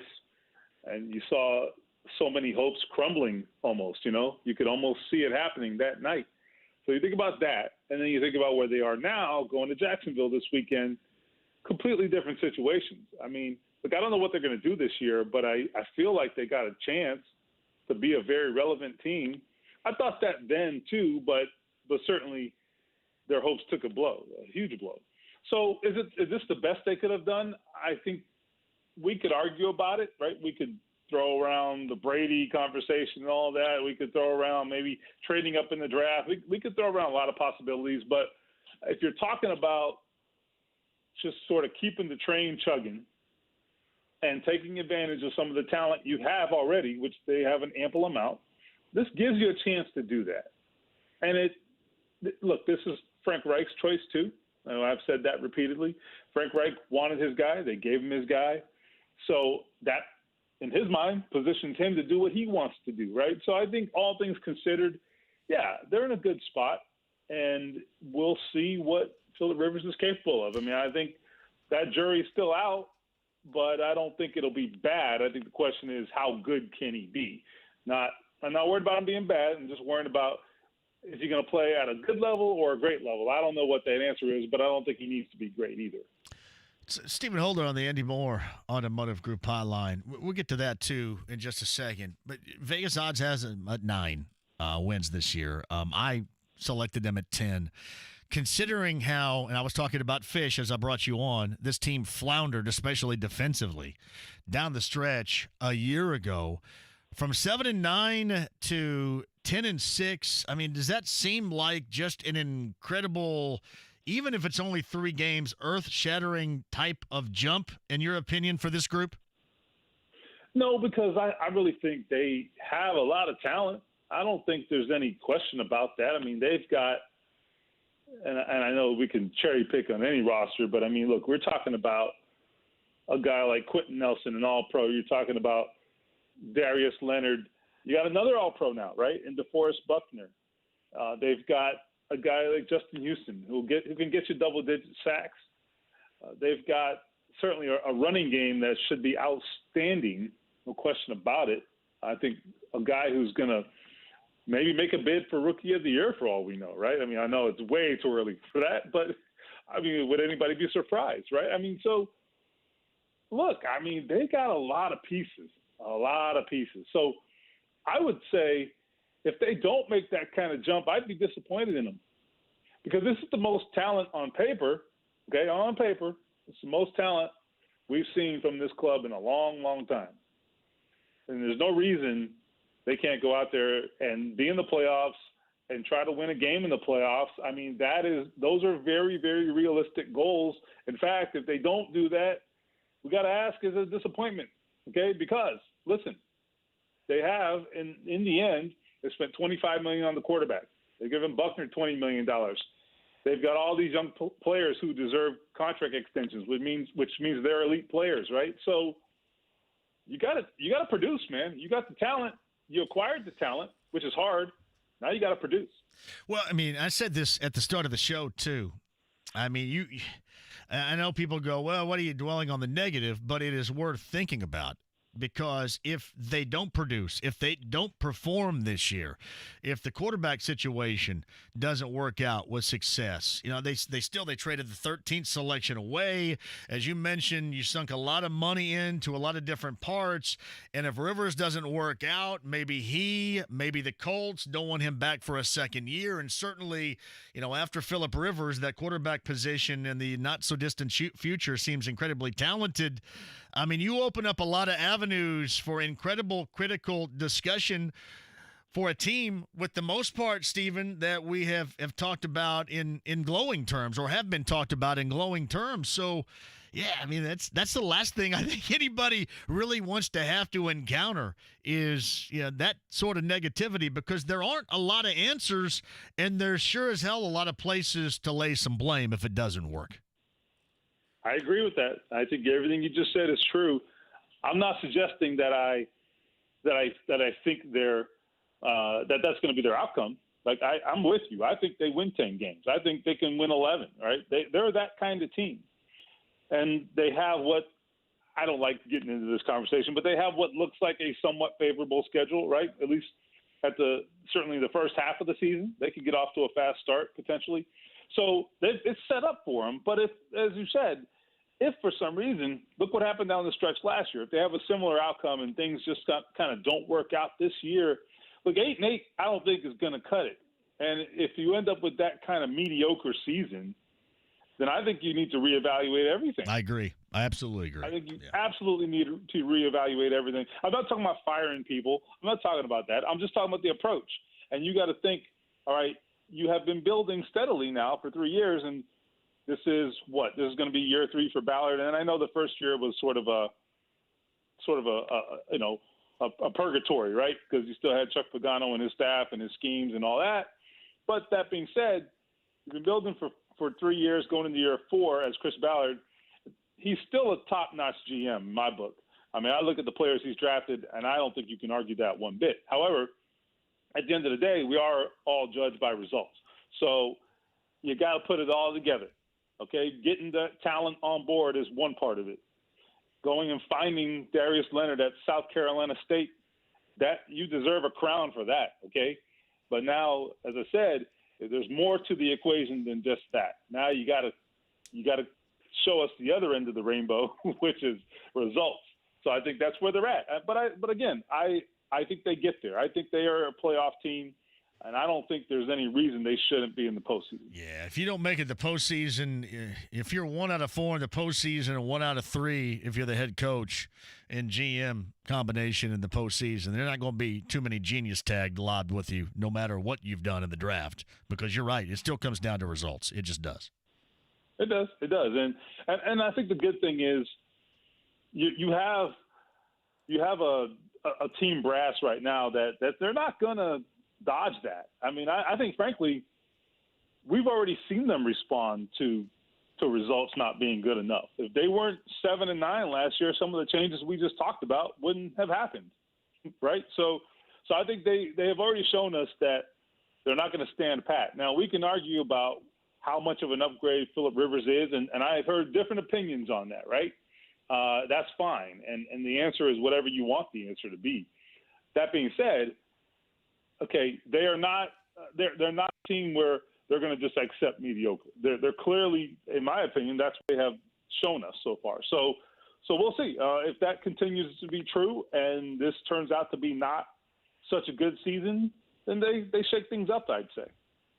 So Stephen Holder, The Athletic, on the Andy Moore Automotive Group hotline. I guess my question would be, A, did they make the right decision at kicker in your opinion? And B, if it doesn't work out, then there's nobody that's going to believe around here they know what they're doing as far as the place kicking situation is concerned. None. Oh, man, I really don't want to write about kickers this year. Let me tell you something, man. I know you don't want to talk about it. I don't want to write about it. And the listeners don't want to hear about it, right? I mean, in a best-case scenario, we are not talking, writing, or listening about kickers. So to your question, did they pick the right guy? I don't think there was necessarily a wrong outcome here. I mean, I would say this. Initially, I was very much on the Chase McLaughlin train. Don't screw this up. Don't overthink it. take the guy who at least I know can make the extra point, right? But the more I thought about it, I was surprised, a little bit surprised at first, right? But the more I've thought about it, I understand the thinking, and the thinking is this. Look, they are not settling here, all right? There's more upside with Blankenship. Hot Rod's got more upside than Chase McLaughlin. That is absolutely true. Now, do I trust Chase McLaughlin to go get me a 42-yard kick in the fourth quarter if I just need to ice the game? Yeah, I do. Do I know that he's going to get me a 54-yarder with the game on the line and the clock running out? I don't know that. But Blankenship can be special. I don't know that he's nearly as reliable on the automatic kicks, what we'd call automatic, at least just from what I saw throughout practice and camp. But again, he's got much more upside, and he can go bang that thing through the uprights from 50+ and really make you, sort of take note, in other words. So I think that's what this was based upon. And I understand that. I mean, if it was me, I'm probably a little more conservative about my kicker. I want my kicker to just kind of help me sleep at night so I don't got to worry about it. But what the Colts are doing here, I think, is saying, screw that. If this isn't the right guy, then we'll go get the next Chase McLaughlin, right? Because to be honest, you can find those guys. They're out there, okay? And I think that was the thinking. If we wanted Chase McLaughlin, we can find the next Chase McLaughlin. If we want special, then we got to take Blankenship, because those guys are not a dime a dozen. Stephen Holder joins us. A quick minute I have left with you. Kamoka Toure, his injury situation, is there a red flag going on there at all? He seemed to me, I talked to him last January on the show, he seemed to be like things were going in the right direction. It's taken a while. I know that was a tough injury, but are there overall concerns in your opinion about where he is right now? Well, no, I wouldn't say concerned yet. I'm a little surprised he went on PUP. Yes, I have seen him. I've been out to practice every day, and I've seen Kamoko out there moving around and working out and doing things that suggested to me that he was close, to be honest with you. So I was surprised they went the route of putting him on PUP, because, that's 6 weeks minimum. I thought maybe they'd hang him, have him sit on the roster and just kind of be sitting there ready to roll when it was time. But they're taking the patient approach. Chris Ballard did mention, and I think this is notable, the pandemic sort of put him behind the eight ball. March and April, a lot of injured guys lost a lot of time back then. So if your rehab gets thrown off, the timeline gets thrown off. So, and then the other side of this is I think they're just being extra cautious. You're talking about a 24-year-old kid, I believe, who has great upside. They've got a ton of defensive linemen. I think they're just going to take their chances and just not push it and let this kid get all the way back. So I don't have a problem with it. I'm not worried, but just mildly surprised that he went on PUP. Yeah. So you're watching these games from your house, correct? Yeah, it's going to be different. Look, I was willing to travel. Yeah. The company, like a lot of companies, they don't want us on the road right now, and they don't want us traveling and doing all that. And the truth of the matter is we're not able to get what we normally get from attending these games, which is that opportunity to go in the locker room and talk to those guys in the heat of the moment. So without that, it's not worth our time. It's not worth the effort, I guess. So we'll see. I mean, we'll still do the same level of reporting we always do, and go the extra mile when we can. So hopefully the coverage won't suffer. But, it'll be a little different. Yeah. His latest regarding the 38-year-old quarterback Phillip Rivers and his family relocation from Southern California to Indy is up on The Athletic. As Stephen Holder via the Andy Moore Automotive Group hotline. Always a pleasure. Enjoy however you're capable and able of enjoying it, because at the very least, it's here. So there you go. I'm ready to watch some football. I will tell you, I am absolutely ready. So I'm ready to watch and then talk about it, no doubt. Stephen, thank you. Okay, man. Talk to you Stephen Holder on the Andy Moore Automotive Group hotline. Quick break.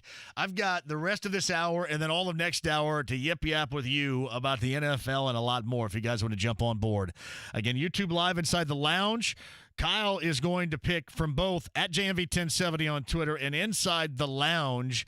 He's going to get some folks to be a part of our Fantasy Football League team. The winner's going to get lots, and I mean lots of bourbon, courtesy of Heaven Hill Distillery. We'll tell you about tomorrow's show as well, and then Thursday's show, both on location in what is a busy time of year, an odd time of year, but with the start of the NFL coming up on Thursday night, it can be, I think, deemed ruled as feel good.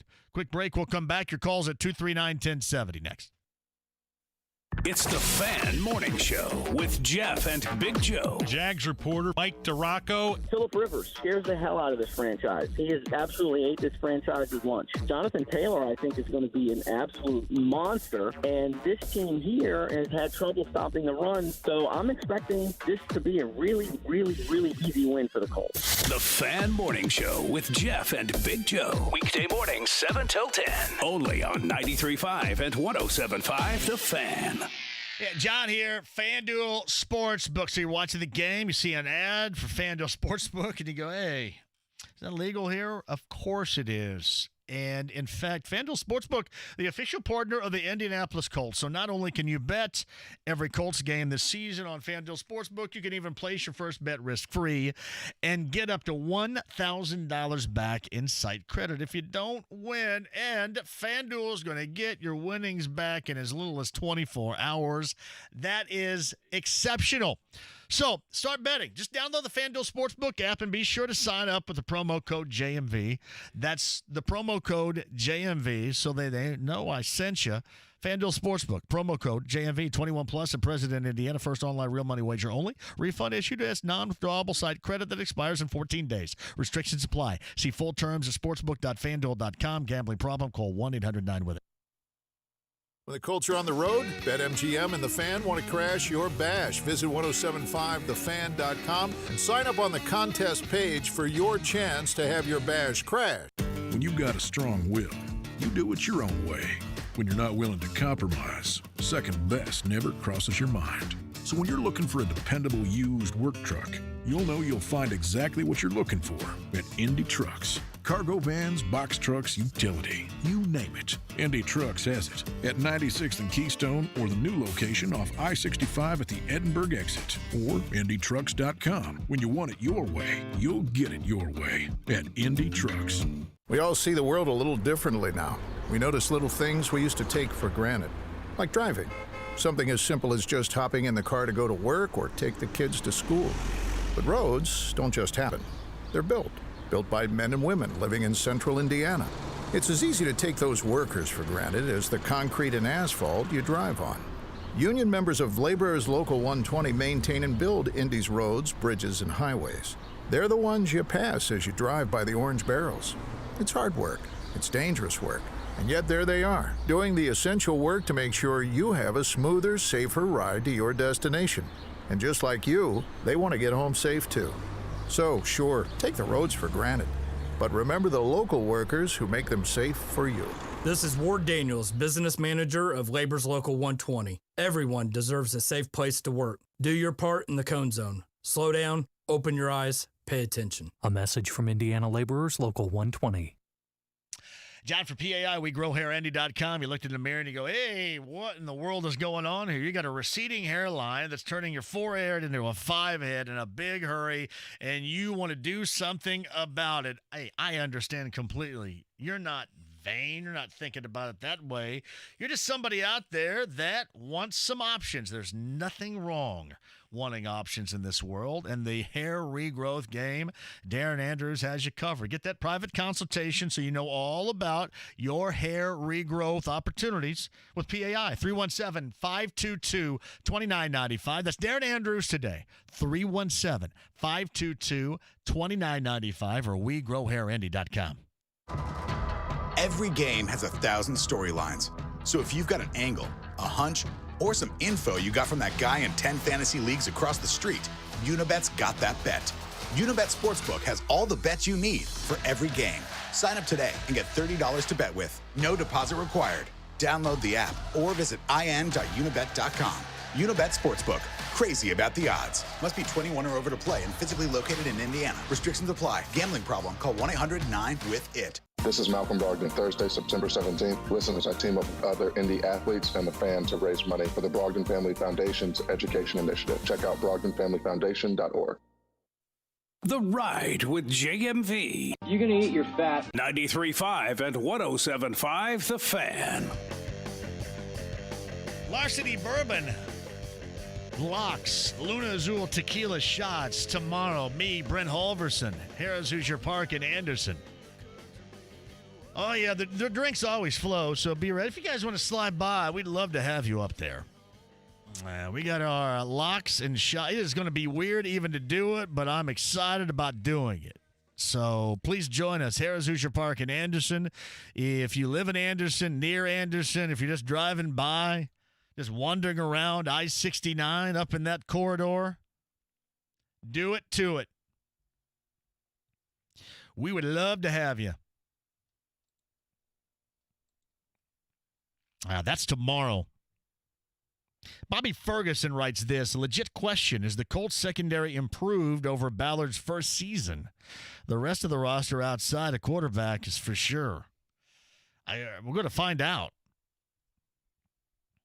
We are absolutely going to find out. That is one of the questions that I have. Maybe one of the major questions is that secondary, because I thought we all kind of hoped if you could have a combination of upfront play, more consistent quarterback pressure, that could lead to taking some of that pressure off the secondary. Maybe give it more of a playmaking opportunity. But damn straight, think about this for a moment. Without Teray, and Teray's in the spot that he is, it does kind of make you wonder if you're going to get that.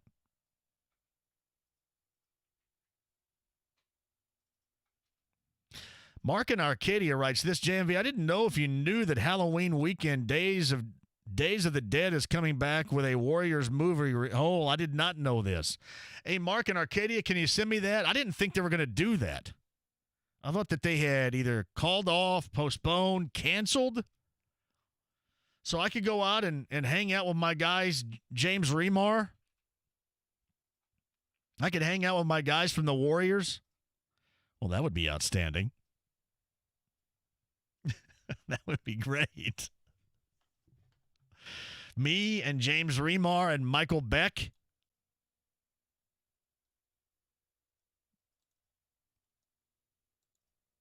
Yeah, give me a little information on that. Days of the Dead, Halloween. I'm all about that. 239-1070 is the number. We're going to go full bore calls coming up after the top of the hour. Let me get Daryl in before the top here. Go ahead, Daryl. How are you? Hey, brother. How you doing? Great job as always Saturday night. Oh, thank you. It was a blast. 6 hours. You think 6 was too much? It was just perfect because I was listening to the whole thing, man. So I was driving till midnight. It was. I love it, too, because, man, I can work in. I get 103 calls, so there's still no way to really get that done.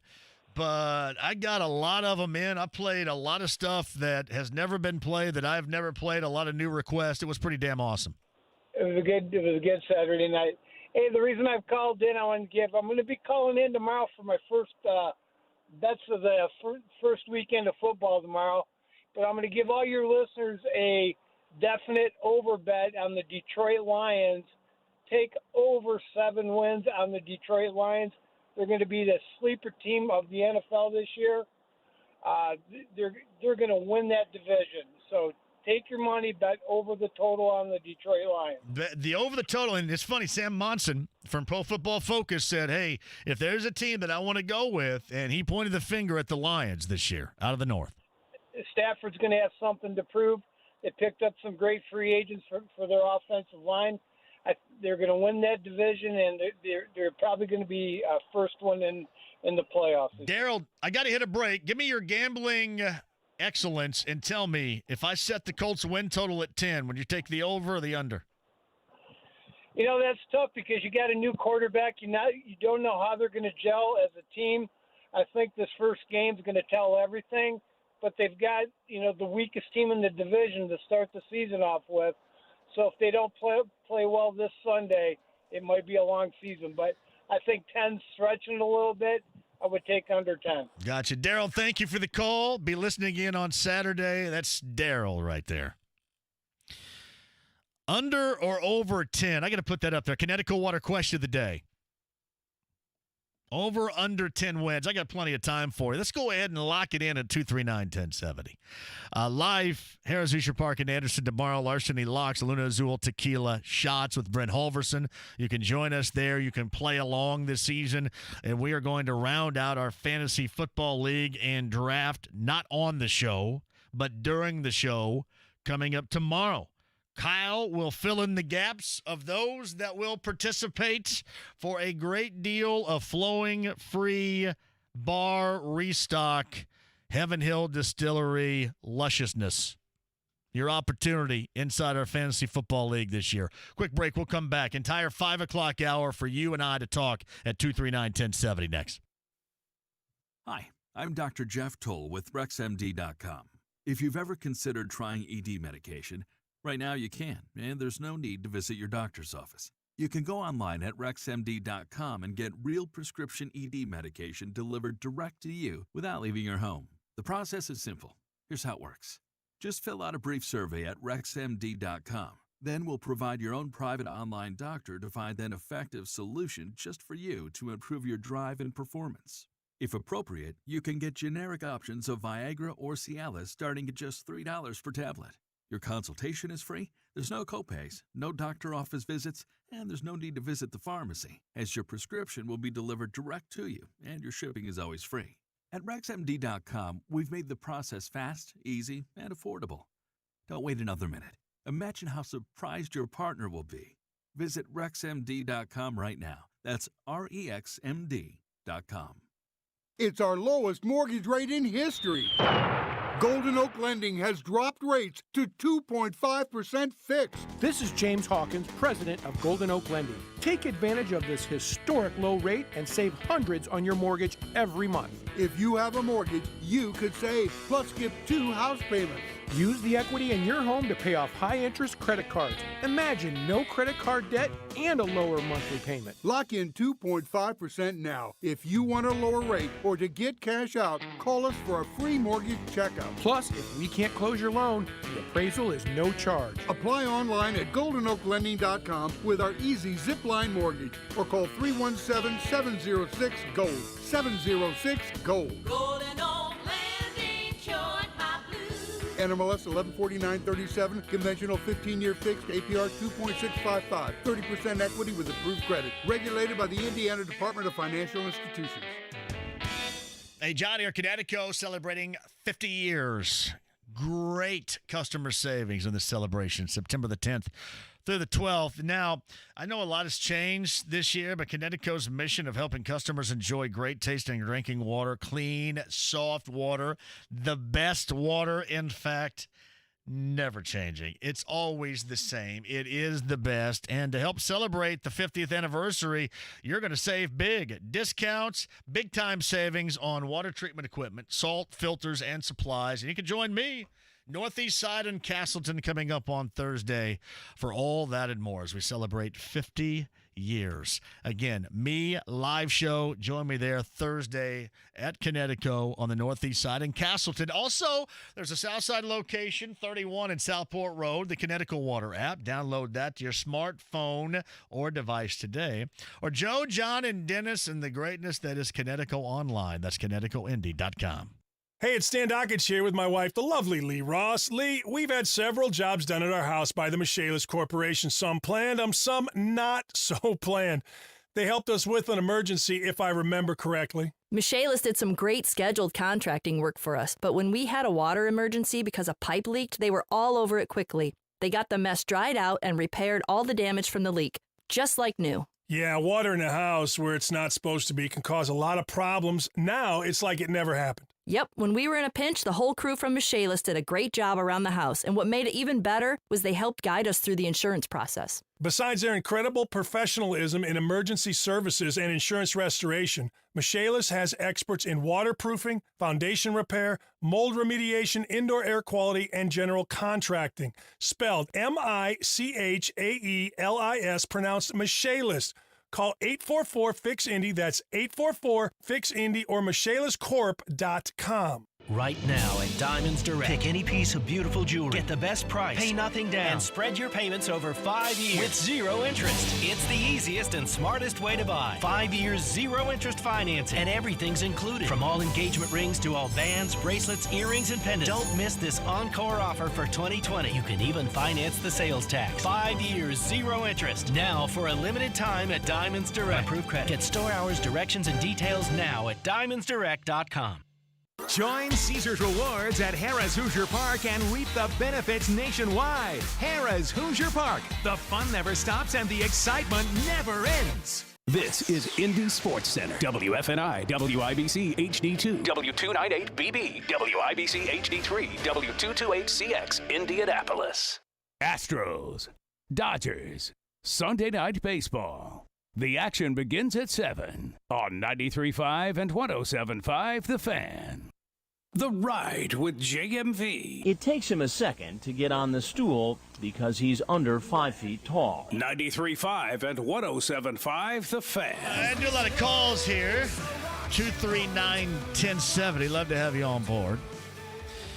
Inside the lounge right now. Shout out to everybody, the Lounge Lizards in the lounge. That is also known as the Ride with JMV YouTube page. And you can find everybody in there having conversations, talking about fish, or as they say in southern Indiana where I'm from, fish. Fish. Football and fish being talked about right now. I said this earlier. I have not a lot of idea about what's going to go down. And as I stated to Stephen Holder, I mean, everybody made a lot about the decision to go with, over Chase McLaughlin. You go with a rookie over Chase McLaughlin. I don't know. I just don't know. You go with Blankenship. I mean, people can tell you I get a stronger leg, a lot of ups. I've not seen him kick once outside of Georgia. I can't tell you. Hey, JMV, I like the Colts to go 11-5. Rivers will be the Duke Jupiter of the Colts. The hell is that? Does that make me uncool if I don't know what that is? Or did I just say something really... The hell is that? Duke Jupiter is a rock and roll band that recorded 7 albums over the course of a 13-year career from 73 to 86. I think I can Google quick here. One-hit wonder is what you're calling for. I don't know if I'd ever heard of Duke Jupiter before you said it. You're going to request that next week. He'll be a one-hit wonder. The Colts will be 11-5 and one playoff win. I think they hope that if they go 11-5 and he plays well, to have him back for at least one more year. That's a thought right there. Because, what else you got? I mean, Jacob East, you don't know about Jacob East. You don't know about anything right now. Nobody really knows about anything. We had Ryan Kelly on a little bit earlier who signed that extension with the Colts last week. And I'd ask him about not having – this is like the first time ever anybody's whined and cried about not having any preseason games because you don't really know. And the effect that it could eventually have – on your team because there's a new relationship with a quarterback and the guy that's snapping him the ball, and he talked about the cadence and the differences there that O-line will have to get used to. His teammates will have to get used to. But it's been really odd not to be able to have these deeply rooted, most of the time nonsensical, and really has no bearing on the outcome of anything. Preseason debates have been missed. Haven't they? I mean, seriously, normally we have these incredibly long, drawn-out, well, this is who should step up, and I liked him playing on the 19th string in that second preseason game when he played 2 quarters in the second half. We don't have that this year, and it's almost like we missed it. Normally it wouldn't matter. Normally those debates didn't have any bearing on actually what went down, but it has been weird not having it. Hey, JMV, what time are you going to be in Anderson tomorrow? I'll be riding up in there. I'll start at 3 o'clock. I'll be right there in the lounge. Not in the lounge with my guys on YouTube Live, but in the lounge right across from the sports book at Harris Hoosier Park in Anderson, which shall be outstanding. You know, this is the first time I just saw this up here, Kyle. Like I did all these little videos of me clapping and doing really weird stuff when I was at the height. This is back in January, the height of my pastiness. Like I got a little color going for me right now, but I'm almost invisible pasty white. And this, it's like the first, what do they call it, GIF or GIF? That's the first one I've seen. They made 1,000 of them. That's the first one I've seen right there. This is a damn new day. Look how pasty I look. I look transparent. The only thing between me and that red brick wall behind me is that black shirt I have on. Shout out to my GIF. It was the first time in 8 months it's been used. I don't even know where to find it. I guess if I want to look like that, they can put it back away. Outstanding. Shout out to you too, Jim McCann. Jim writes this. I too feel like it's about 10. I think most people would agree. Hey, Anakin Skywalker has checked in. To me, with the lack of in-person OTAs, what's going to determine how far the Colts go is that young secondary can cut down on the penalties.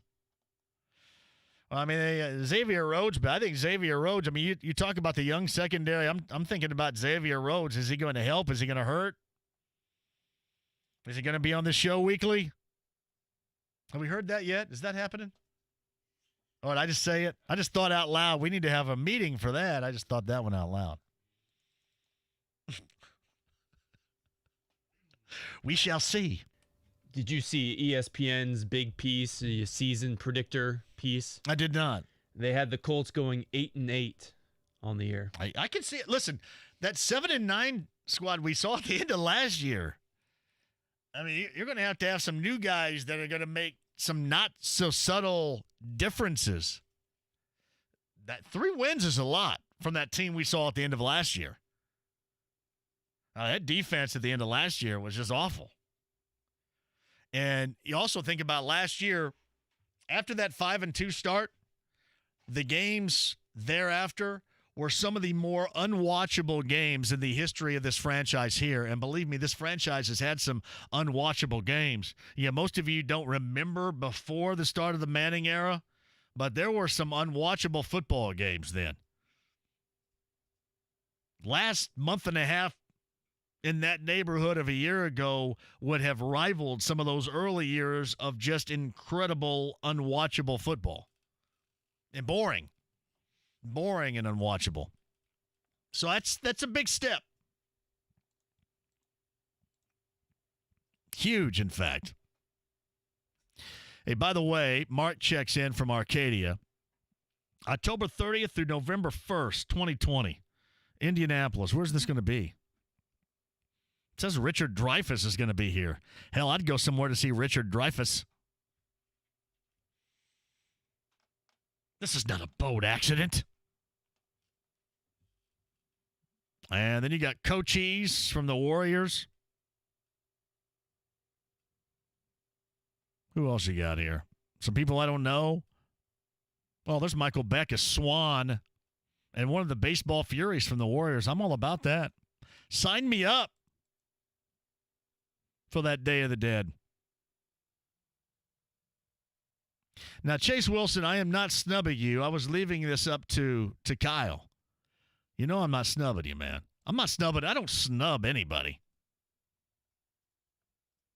Hey, JMV, come on. Prior to the Manning years, Colts fans didn't exist. They were out there, but, I mean, it was a punchline. Other than the 95 season, it was a punchline. It was a punchline where Duke Tomato would write a song where there would be, radio promotions of I'm going to sit on top of a billboard until they win, or I'm not going to have sex until they win.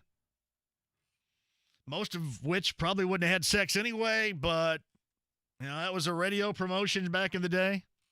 Although I think Bob and Tom took part in that. That was probably a dent in both of their lifestyles back then. 239-1070. Let's talk it up right now after 5. Steven's going to lead. Go ahead, Steven. How are you? How you doing, Jay? Great. Go ahead. I got a question, man. Yep. Why do you always stress out these fans when talking about the Manning years, and then you stress them out again when you talk about the team when they was halfway? We were all injured. What are you talking about? Defense was the 5-2 season. Everybody went down. Even Jacoby went down. Did you watch that defense at the end of the year, man? Come on. You watch Jameis Winston?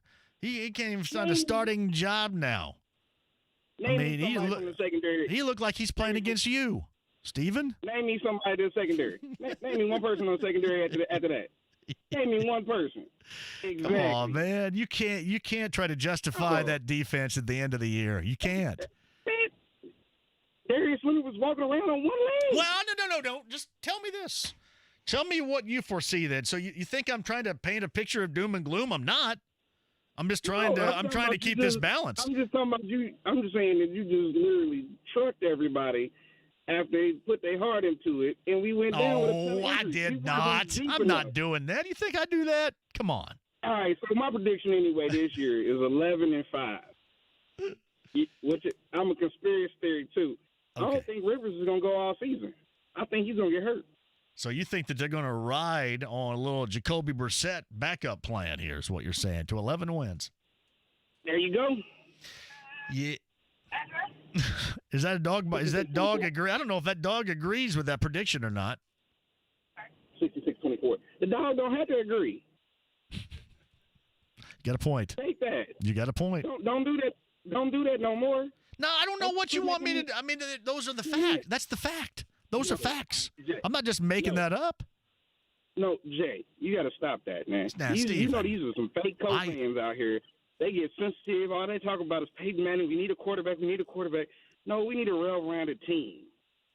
I listen. You can have the most well-rounded team in the world, but if you have a dysfunctional quarterback, you might as well go home. You know that, Steven. That's the way the NFL works. The lies. The 2000 Ravens. I mean, you're going to give me like once in a lifetime stuff here? Stop that. I mean, I may win the lottery once in a lifetime, Steven.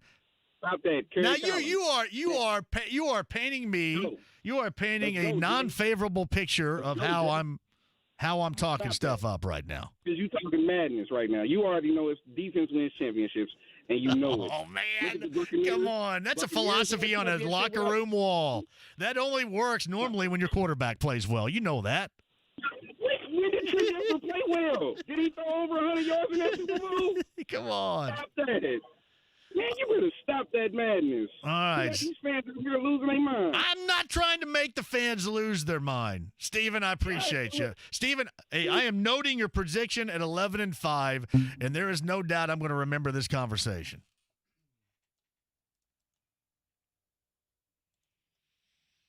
So was I just doing what Steven was charging me with doing? You think? No, I don't think so. Because Steven not remembering what happened before 18 got here. Not much. And he mentioned he thinks Phillip Rivers is going to get hurt, so I looked it up. He has the number 1 active streak for starts. 235 starts, active starts, without missing a game. Even if you have a well-rounded team, remember the Kansas City team that the Colts beat? What do you think was the most reasonable position to take as to why Kansas City lost that Sunday night game? It's because, was it Teray that sort of rolled up on Mahomes' he pushed ankle? Irving back, the offensive lineman, I think the left tackle back, on Mahomes. Before that, Mahomes was running around like he was super Tecmo Bo Jackson. Well, don't you remember that 3rd and long, and he was running around sidearm into the end zone? And there's some Dan Quisenberry-looking thing, man. So...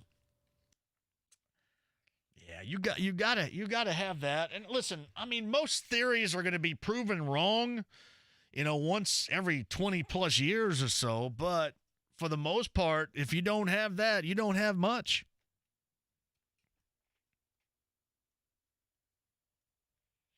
Man, I just saw this too. A huge fire in Fishers. Anybody around this right now? Man, that looks pretty nasty up there. Saw some video via Twitter. At JMV, it'd be awesome to do this as I was considering joining one more league. Jeffrey wants in. Hey, our friend Jimmy Cook says the only reason my Chiefs won the Super Bowl last year was Patrick Mahomes. Remind me what position he plays. And that was the point we just kind of made regarding their loss to the Colts in the early season. Now, you can also, I will make this argument, their defense under Steve Spagnuolo wasn't where it needed to be at that point in time. It got much better. There's no question about it. But the reason was the quarterback. And that was it. That was the reason. JMV at 1070thefan.com. I'm not trying to twist you guys up in a ball of emotion here by any stretch of the imagination because you guys don't need it. Like, I'm not trying to predict them to be great, and then, I better also predict some doom. I'm not playing both sides of this. I mean, it's easy to sit here and play both sides. Well, I predict them to win all these games, but if something goes wrong, they're really going to suck. I mean, that's not me. I'm sure as hell not trying to twist you up into a ball of emotion. Colts beat the Chiefs last year because Indy controlled the ball. Yeah, well, you saw Mahomes before he got re-injured.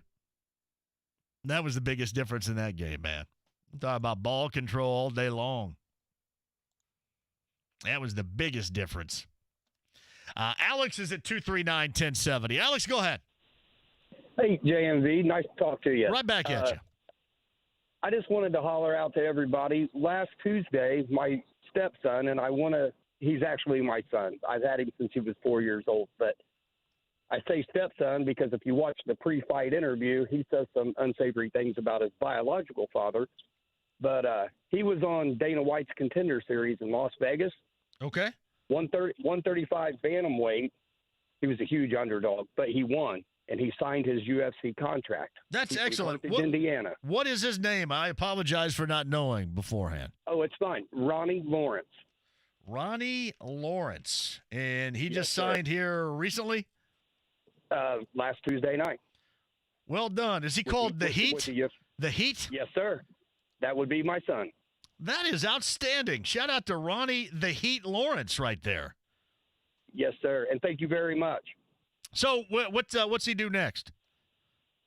Well, he says that the promotion company is looking for a fight really soon, and he's really eager to prove himself. So, awesome. I don't know how soon will be. Normally, it's 2 fights a year, but I have a feeling he's going to try to get in there within the next 3 or 4. All right. Well, you tell him congratulations from us. That's awesome. I will. Thank you very much, JMV. You got it. It's Alex Ronnie The Heat Lawrence. His MMA record as a professional, 6-1. Well done. That's a good story right there, Steven. See, I'm not trying to twist you up like that. That's a good story. I like that good story.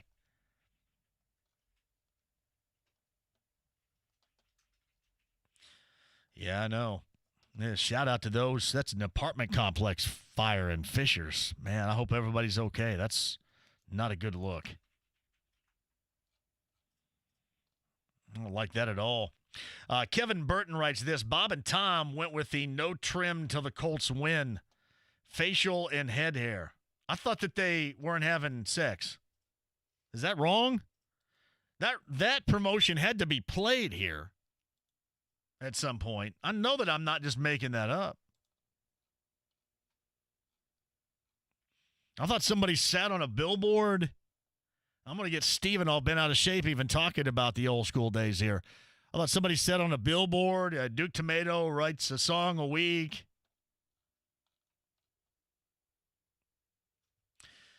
Glenn Richardson writes this. JMV, are you doing Bud Light Blue Fridays? I believe right now, because we're still in the process of feeling things out. I believe that it's home dates as of right now only. But hopefully we can slide back into a sense of normalcy and get these things fired back up on a weekly basis because I need them. I need them. I need you. That's why I'm glad I'm going out tomorrow. Harris Hoosier Park in Anderson for the Larceny Locks and the Luna Azul Tequila Shots with Brent Halverson. I need it. I need Connecticut on Thursday.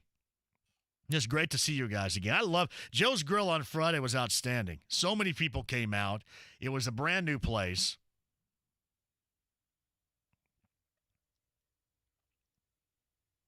So I need it. But tomorrow for sure, if you want to join me at Harris Hoosier Park in Anderson. And we're going to have a live draft. Not live on the air. I'm not going to bore anybody with that. Probably bore you enough the way it is, but I'm not going to bore you with a live draft. But we will hold the draft tomorrow with all of our participants in our fantasy football league during the show. So I'm going to have to juggle a couple of different things. Hey, JMV, I was listening on Saturday night. Did you go longer than your normal 4 hours? I thought I heard you after 11. I went until midnight. It was great. I did 6 hours of all request radio. Just right next door on B105.7. I took 103 request calls. Now, there's no way I'm going to get everybody's request in. And my apologies in advance, but I tried damn hard to do it. And it was awesome. I mean, awesome. So, yeah, I'm doing 6 again because it's the NFL Colts weekend opener on the road, and then I'll do it, I think, the week after, another 6 for the Colts home opener. But it was an absolute blast. JMV, Jacoby looked pretty good in that game as well. The Colts scoring at will. Yeah, it was still good luck with trying to stop the Mahomes that you saw before he got injured. That was the biggest deal. And again, we talked to Kamoko Toure back, I think, in January. And he was talking about that game, not only being his signature game, his kind of, I guess, coming out party, if you will, but it was also something he's still dealing with right now and being on IR. Not ready to come back. So you had the incredibly good and the incredibly awful for him, all in one game. Quick one, we'll come back. Final 30, got the race of the day coming up. We'll see who's going to be involved in that. That's 50-50, courtesy of Harris Hoosier Park in Anderson. 50 in betting and 50 in dinnering. Harris Hoosier Park in Anderson, the race of the day coming up in a little over 15 minutes. Back to the phones at 239-1070. Emails JMV at 1070thefan.com, at JMV1070 on Twitter. The Ride with JMV 93.5, 107.5 and 1070 The Fan. It's the Fan Morning Show with Jeff and Big Joe. Ian Rappaport, NFL Network. You look at the Colts, if Phillip Rivers is a solid veteran quarterback, I think they should be right in the mix. Jaguars are going to surprise some people. Titans are what they are, and Texans have a really stacked team as well. I mean, it should be a really, really good division. I have no idea which way it's going to go, but I do think it's going to be really fun to watch. The Fan Morning Show with Jeff and Big Joe. Weekday mornings, 7 till 10. Only on 93.5 and 107.5 The Fan. Hey, John for Love, Heating and Air Conditioning. John and Chris Love, you know all about them, right? For the summertime, making sure you're cool and comfortable here. Wintertime, making sure you're warm and toasty and your system is running efficiently. They do that. They are the best at that. And also following in this day and time CDC recommended guidelines. But we also understand that breathing inside your home is important too. What you breathe is important. And you see Love Heating and Air Conditioning joining up with iWave, the state-of-the-art air purification system, the best around. And right now, you can get that for your home. And shout out to everybody that's done this so far, because I hear that you guys are talking about it and you guys have asked for it. If you mention my name, you get the iWave in your home and you'll get $125 off. So not only are you going to have the best air cooling, air warming system in the summer and the wintertime respectively, but the air that you breathe is going to be the best. Incredibly purified thanks to iWave. You mention my name, and they'll give you $125 off at Love Heating and Air Conditioning. Online, love-hvac.com today. Sports Center updates on the Fan are brought to you by Big O Tires. Right now, buy 3, get 1 free on select sets of tires at your local Big O through September 20th. Big O Tires, the team you trust. Hi, I'm Ryan Kelly. Most of us have spent a lot of time at the house over the last several months. Maybe you've been thinking, it's time for a change. It's time for a new home.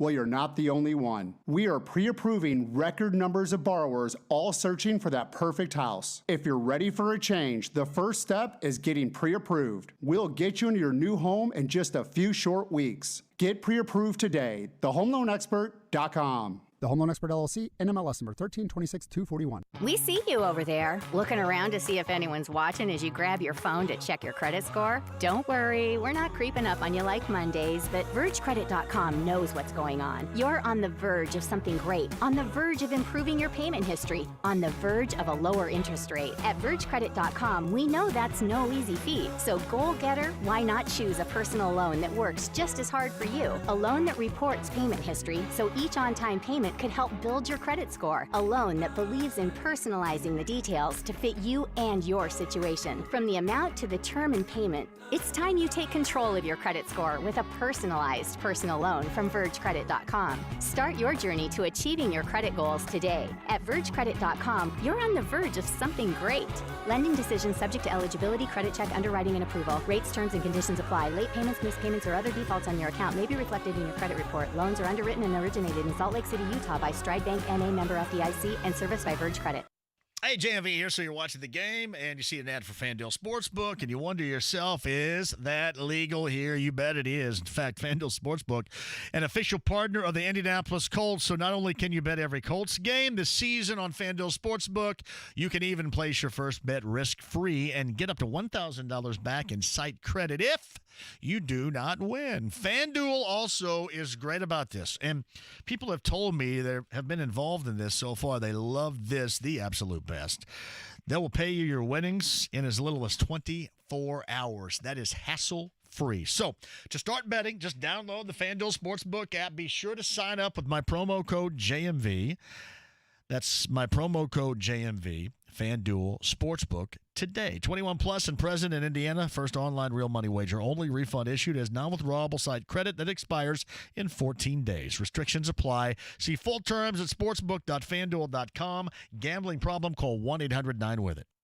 Nobody gives back like Diamonds Direct. That's right, it's back. Our most popular offer, 5 years, 0 interest financing. September is the time to buy at Diamonds Direct. Get the best price, plus spread your payments over 5 years with 0 interest. And every purchase made in September will benefit No Kid Hungry's mission to end childhood hunger right here in our community. Buy now, spread your payments over 5 years, and give at Diamonds Direct on approved credit. Visit diamondsdirect.com for details. Sports with Dan Dockich. Chris Ballard. Mike Tannenbaum talked about Marlon Mack underperforming last year. I don't listen to you. Marlon Mack has 2,000-yard seasons, and Marlon Mack's a hell of a player. Did he not watch the Sunday night freaking game versus Kansas City? Off-season, my ass. I'm leaving it at that. Those are my favorite 2 words, my ass. Dan Dockich, weekdays, noon till 3 on 93.5 and 107.5 The Fan. The Ride with JMV. Ahoy, Ploy. 93.5 and 107.5 The Fan. Anderson tomorrow. Harris Hoosier Park in Anderson. Larceny Bourbon Locks Luna Azul Tequila Shots with Brent Holferson. That's coming up tomorrow. We'll have all our names in for our Fantasy Football League tomorrow. You can join us there, Harris Hoosier Park in Anderson. We should love to see you. John Woolard says you butchered another Prince song. You can't say masturbate on the radio. Well, I just did. What song did I sing? A Prince song? What did I do? What did I butcher? Rory Osborne says, JMV, how many games do you think the Buccaneers will win? Kyle and I were just going over that in a neighborhood of 10, kind of like the Colts. 9, 10. Yes, no. Hey, JMV, I know you're going back and forth to GC on a daily basis. Have you been pulled over yet? I have not. I have been extremely cautious through the multiple work zones. But I'm going to tell you this. Every time I go, there's like 2 or 3 pulled over every time. Each down and back I do, somebody's getting hot sauce and a little pinch going. And that's not going to be lightweight to the wallet either. What is that? That's a double fine. A lot of cash right there.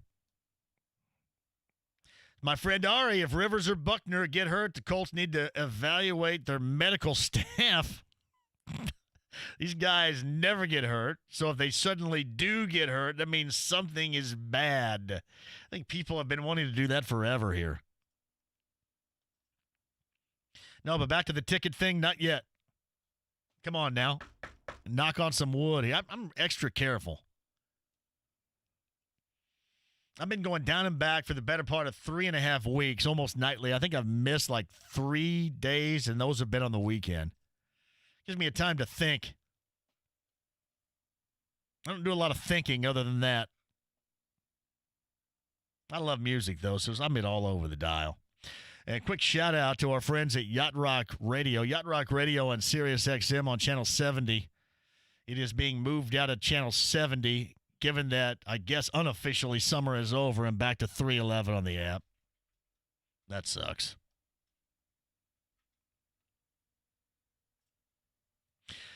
Jason Pullen writes this, better season, Cam or Tom? Because that there is such a greater unknown in New England, and because Newton is coming off an injury, I'm going to say Brady. I'll say Brady with that right there. Anyway, shout out to those inside the lounge asking questions right now. That's great. It's outstanding. JMV, have you heard about the Cleveland Steamer? I have. I'm sorry. The Odell Beckham stuff, I mean, you mess around with somebody that is social media or a YouTube star or whatever. Come on now. It's funny. This is years ago. I'm not going to get too deep into it. I don't want to gross everybody out on the way home. But it has been years ago now. When I was at the other station, I was at Sullivan Steakhouse, and a friend of mine that listened to the show and came out all the time had a girl with him, and she explained to me some how should I put this? I'm trying to be really light. I don't know, kind of the oddity that one noted local professional athlete would be after. She told me. I was sitting right there. I'll never forget that.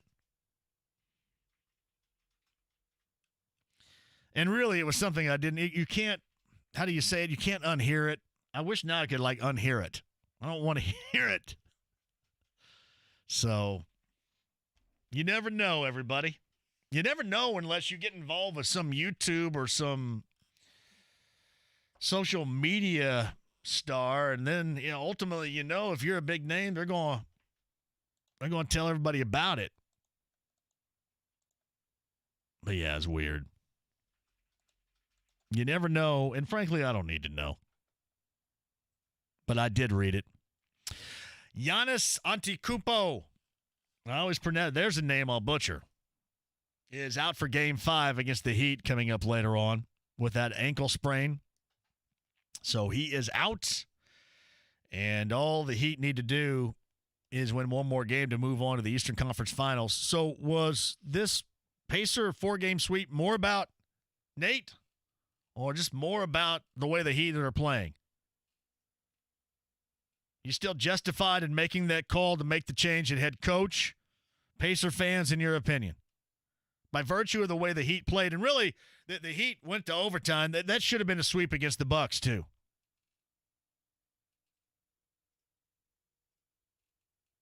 2 weeks later, still justified to make that move at head coach, or you kind of look at it a little bit more as, well, that was just the way that Miami was playing? Anybody?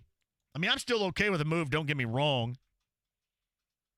I think if you were like me, you were kind of ready for the move. But does it take a little bit of that justification away, the way the Heat have played after ousting the Pacers so unceremoniously in 4 consecutive games? Nick Rice chimes in. Have you been keeping up with Love Island on CBS? Coming up tonight, Casa Amor. What the hell is that? What are we talking about here? Love Island. The story I was told years ago that I just alluded to, that wasn't one for Love Island right there. I cannot unhear it. Thank you very much. It was a bad one. I don't know if it was as bad as these Odell Beckham Jr. stories, but it is still pretty bad. I don't know if anybody's ever heard it around here. It'd be best to forget it. J. Law writes this inside the lounge. Did you catch Cobra Kai yet? I have not, but I've heard great things about it. There's actually on Facebook, I saw William Zabka. I don't know if he's having a complete rebirth, but William Zabka, his one-liners are outstanding. The way that he's portrayed, and I've just seen highlights of it, the way he's portrayed in that's pretty awesome. I mean, really awesome. And the fact that he's driving around some, 1986 Pontiac Firebird and watching Iron Eagle is pretty great. That's great. I don't know if he's having a complete rebirth, but it's pretty damn good. I have yet to see it. Some Sean McCauley shouldn't have given Nate one more year with a should have given Nate one more year with a fully healthy squad. It makes you think. It makes you think. I'm okay with the move because I think that we had seen enough. But, as they say, is the grass always greener? And did the Heat have a great deal to do with the way the Pacers looked, more so than the way that Nate was coaching them up? To me, what it came down to more than anything else was, simply put, the personnel. The personnel, it was, in their opinion, a time for a change. So to me, Kevin listened to the personnel on this. John said it was Darling Nikki Saturday night. Yeah, listen, I can't. Yeah, I gotta cut that up a little bit. I have to cut that up. I have to cut up Erotic City, obviously. I have to cut up. I think I got to cut up Rocket Queen a little bit too, because you got that chick screaming in the background with Axel. I mean, that is a delicate situation down the hall because they're not used to that, nor me. So it's delicate. Yeah, I gotta cut that up a little bit. Definitely Erotic City. All right, quick break and we'll come back. We got the Harrah's Hoosier Park race of the day. We shall set the lineup. We are going 50-50. That's in dining and betting. A VIP package to the winner, Harrah's Hoosier Park in Anderson, where we'll be coming up tomorrow. And I'll explain in our final segment right after we get the race of the day brought to you by Harrah's Hoosier Park in Anderson. That's next, 93.5, 107.5, and 1070 The Fan. September 17th, Pacers Malcolm Brogdon and The Fan have teamed up all day to raise money for Malcolm's charity, the JHA Education Project. Visit 1075thefan.com for details. When sudden bone, muscle, or joint injuries occur, trust the experts at the Franciscan Health Orthopedic and Sports Medicine Walk-In Clinic, located on the Franciscan Health Indianapolis campus. The clinic is open Monday through Friday from 9 a.m. to 5 p.m. No referral or appointment is needed. Get back to doing what you love. Visit franciscanhealth.org/walk-in-indy. That's franciscanhealth.org/walk-in-indy. Hey, well, back to school this year looks different for the students and the teachers. Forum Credit Union is here to help by awarding $25,000 in educator grants. It's easy to sign up, and the grants can be used for classroom materials and items needed to support virtual learning. And I know a lot of you are in class, but there are also a lot of you that are doing hybrids, which means some days you're home, some days you're in class at school, and some aren't back at all. Forum is here to help our educators. They've awarded over $150,000 to local classrooms since 2014. Tell Kevin and the gang thank you very much. To learn more and to sign up today, forumcu.com. Place your legal sports bets at BetRivers.com, your new home for sports betting. Millions of betting options a year on the sports you love. We offer live in-game betting on major sporting events worldwide. Tons of bets available during games, from money lines, prop bets, and many more. Use one of our 12 easy deposit methods to get in on the action. And when you win, we offer fast and reliable withdrawals. Sign up now, and we'll match your first deposit up to $250. More bets, better odds, more action. Place your sports bets at BetRivers.com. Gambling problem? Call 1-800-9-WITH-IT. 1-800-994-8448.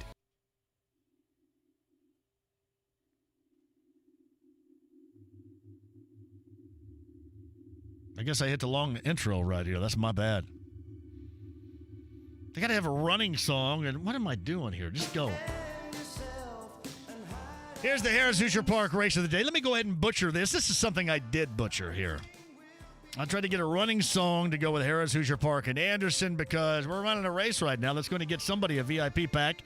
$50 for betting, $50 for dining. Harris Hoosier Park Racing and Casino in Anderson. Larry Cowan goes with Sunfire Wind Rain. Wait a minute. I should have gone with James Taylor then. Kim Becker gets Vegas again. Graydon Hood with I'm a Real Ladies Man. Rock Solid Image with Fred Gary, David Kahn, Brilliant Striking, DL's Big Elvis, Glenn Richardson, Pork Chop gets Up Front and Gone, and Fox Valley Hustler to Scott Johns. Here it is, the Harris Hoosier Park Racing and Casino Race of the Day. Good luck. The following is presented by the Indiana Standard Bred Breed Development Program. From Harrah's Hoosier Park Racing and Casino, it's time for the Harness Race of the Day on 93.5 and 107.5 The Fan. And they're off and pacing. From the inside, Sunfire Wind Rain grabbing the lead. From the outside, DL's Big Elvis. Vegas again coming out in third. I'm a Real Ladies Man is next in fourth as they head to the first turn. Up Front and Gone is back of the outside to fifth. Along the pylons in the sixth, Rock Solid Image. Coming away in the seventh, Fox Valley Hustler. The early trailer is Brilliant Strike. The opening quarter, 27 seconds. On to the backstretch now. Deals Big Elvis leading half length. Here's Sunfire Wind Rain out of the pocket to take the lead. Sunfire Wind Rain sprinting to the front. DL's Big Elvis, 14-1 shot, will yield for the pocket seat in second. Then on the inside of Vegas again, Gaps third, another 2 lengths. I'm a Real Ladies Man is fourth. Up Front and Gone has been parked out every step, still is. And along the pylons, it's Rock Solid Image, 55-1 the halftime. Field coming together now, led by Sunfire Wind Rain and Joey Putnam as they enter the far turn. I'm a Real Ladies Man attacking on the outside, and now Up Front and Gone has cover, but is gapping badly. Meantime, DL's Big Elvis trapped to the inside behind the leader, and Vegas again has been shuffled to fifth. Outside, Fox Valley Hustler, the 3-year-old, has a lot of work to do as they arrive at the 3/4 mile marker. 3/4 and 1, 23-4. It's I'm a Real Ladies Man taking the lead from Sunfire Wind Rain. I'm a Real Ladies Man, Sunfire Wind Rain rallying back on the inside, and now angling out behind leaders DL's Big Elvis with less than an eighth of a mile to go. Sunfire Wind Rain retakes for Putnam. To the outside, DL's Big Elvis. I'm a Real Ladies Man between horses, but it's DL's Big Elvis at the wire in 1:51. Just minutes from Indy off I-69 in Anderson, Harrah's Hoosier Park has live standard-bred horse racing through November 21st, thanks in part to the Indiana Standard-Bred Breed Development Program. And keep listening for your chance to win with Harrah's Hoosier Park Harness Race of the Day on 93.5 and 107.5 The Fan. The Colts opened the season in Jacksonville. Coverage Sunday morning at 10 on 93.5 and 107.5 The Fan. The Ride with JMV. I want you out in front of the school with her. I'd like to have a few words with you, by God. 93.5 and 107.5 The Fan. Kyle's over there. I'm John. Thank you for joining us. The Harris Hoosier Park Race of the Day. Shout out to Glenn Richardson, the winner today. 50-50 in a VIP prize pack. That's for betting 50 and dining for 50. And Harris Hoosier Park in Anderson's a great place to eat, too. Why don't you join us up there tomorrow? The food is excellent. We'll be up there tomorrow. Brent Holverson with our Larceny Locks and Luna Azul tequila shots. The rest of the breakdown, shout out to Glenn Richardson. That was DL's Big Elvis. The win, $30 to place $21.20. The show, $7.40. Rock Solid Image goes place $18.40. The show, $11. I'm a Real Ladies Man. The show was $3.20. The exacta payout, $602.60. And the trifecta payout, $445. The Harris Hoosier Park Race of the Day. And we shall be there tomorrow. Oh, we're going to get a lot of stuff done tomorrow, too. We're going to do our Larceny Locks and our Luna Azul tequila shots, Brent Holverson and I, for week number 1 of the NFL. But we're also going to be doing a little fantasy football draft, not live on the air, but during the show, for those that Kyle decides to put in the league coming up later on tonight. So that shall be outstanding. That's tomorrow. I don't know who, you know who Paige Spiranak is? Paige Spiranak. This goes back to the 5th of September. Golf and fitness is what it says here.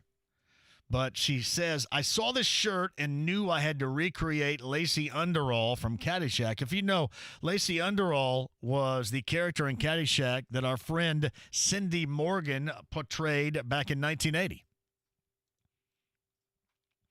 This is outstanding work all the way around, though.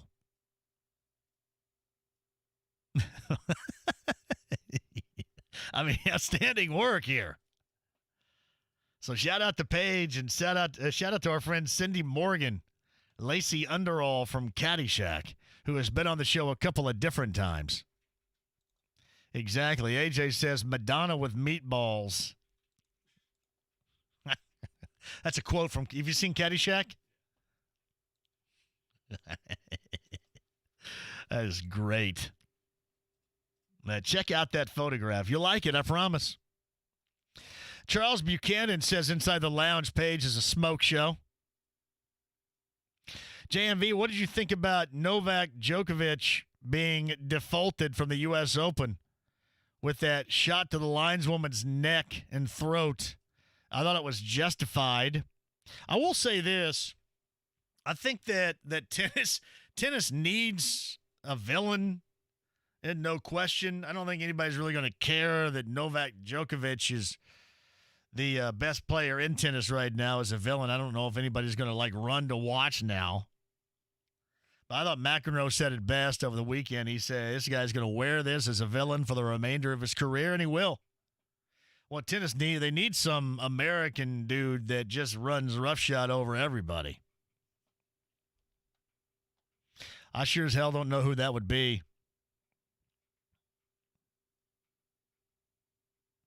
That's from Mike Poe. I would bring a big screen. I have been wanting to do the bullseye thing, but have always been working out of town. I got to talk to Kyle Kinnett tonight. I'll do that on my way down to GC. To see where we're going with that, coming up this weekend. That's an away game, by the way.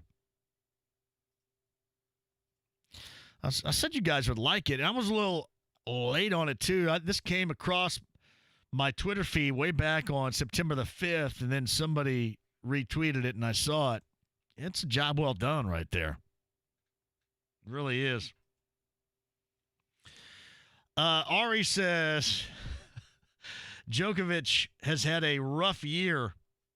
He also got arrogant and spread COVID at a tournament earlier this year that he hosted. Like Ari says, he got arrogant and spread COVID. That's great. Jason Pullen writes this: I'm looking forward to the IndyCar doubleheader at Mid-Ohio this weekend. I thought that they weren't going to race again until next month. I saw that too. JMV, you played Darling Nikki on Saturday night as best as you could. Listen, it's delicate down there. I'm not going to offend anybody. It's not my station. I can offend everybody here. But that was not my station, and I'm going to – I don't want to do anything where they're going to get upset about it. Yeah, around here, whatever. Right? Somebody's going to get upset about something, I'm sure. But, yeah, I got to be careful there. It was edited for sure, Darling Nikki on Saturday night. JMV, Brady 100% over Cam Newton. Evans, Gronk, Fournette, O.J. Howard, Arians calling the plays. My man Chris Baxter writes this: how'd the Laniac do yesterday? They won. Chris Baxter was out at Mallow Run near me. I think some folks were hanging out. Laney had a game up at the Pacers Sports and whatever complex in Westfield. Outstanding time. Man, nice soft rims up there. We go from practicing outside sometimes with the double rims that nothing goes down to you go up there. The rims are soft, everybody. Some of you clowns and your crappy jump shots probably would fall there. Not all of you, but some of you. All right, a great day today. Ryan Kelly started off the show, got an extension. The Colts Center was really good. I would advise you to check out the podcast, 1075thefan.com. Greg Rakestraw was there as well. Sam Monson, Pro Football Focus, weekly with us. He joined us earlier, and Stephen Holder of the Athletic podcast, 1075thefan.com. Kyle, great job from you. Harrah's Hoosier Park in Anderson. We're going to do our Larceny Locks and Luna Azul tequila shots tomorrow with you, and we're going to draft our fantasy league. Not on the air, but off the air tomorrow. Harrah's Hoosier Park in Anderson. Join us there. Have a safe night. I'll be back with you tomorrow from Anderson at 3. 93.5, 107.5, and 1070 The Fan.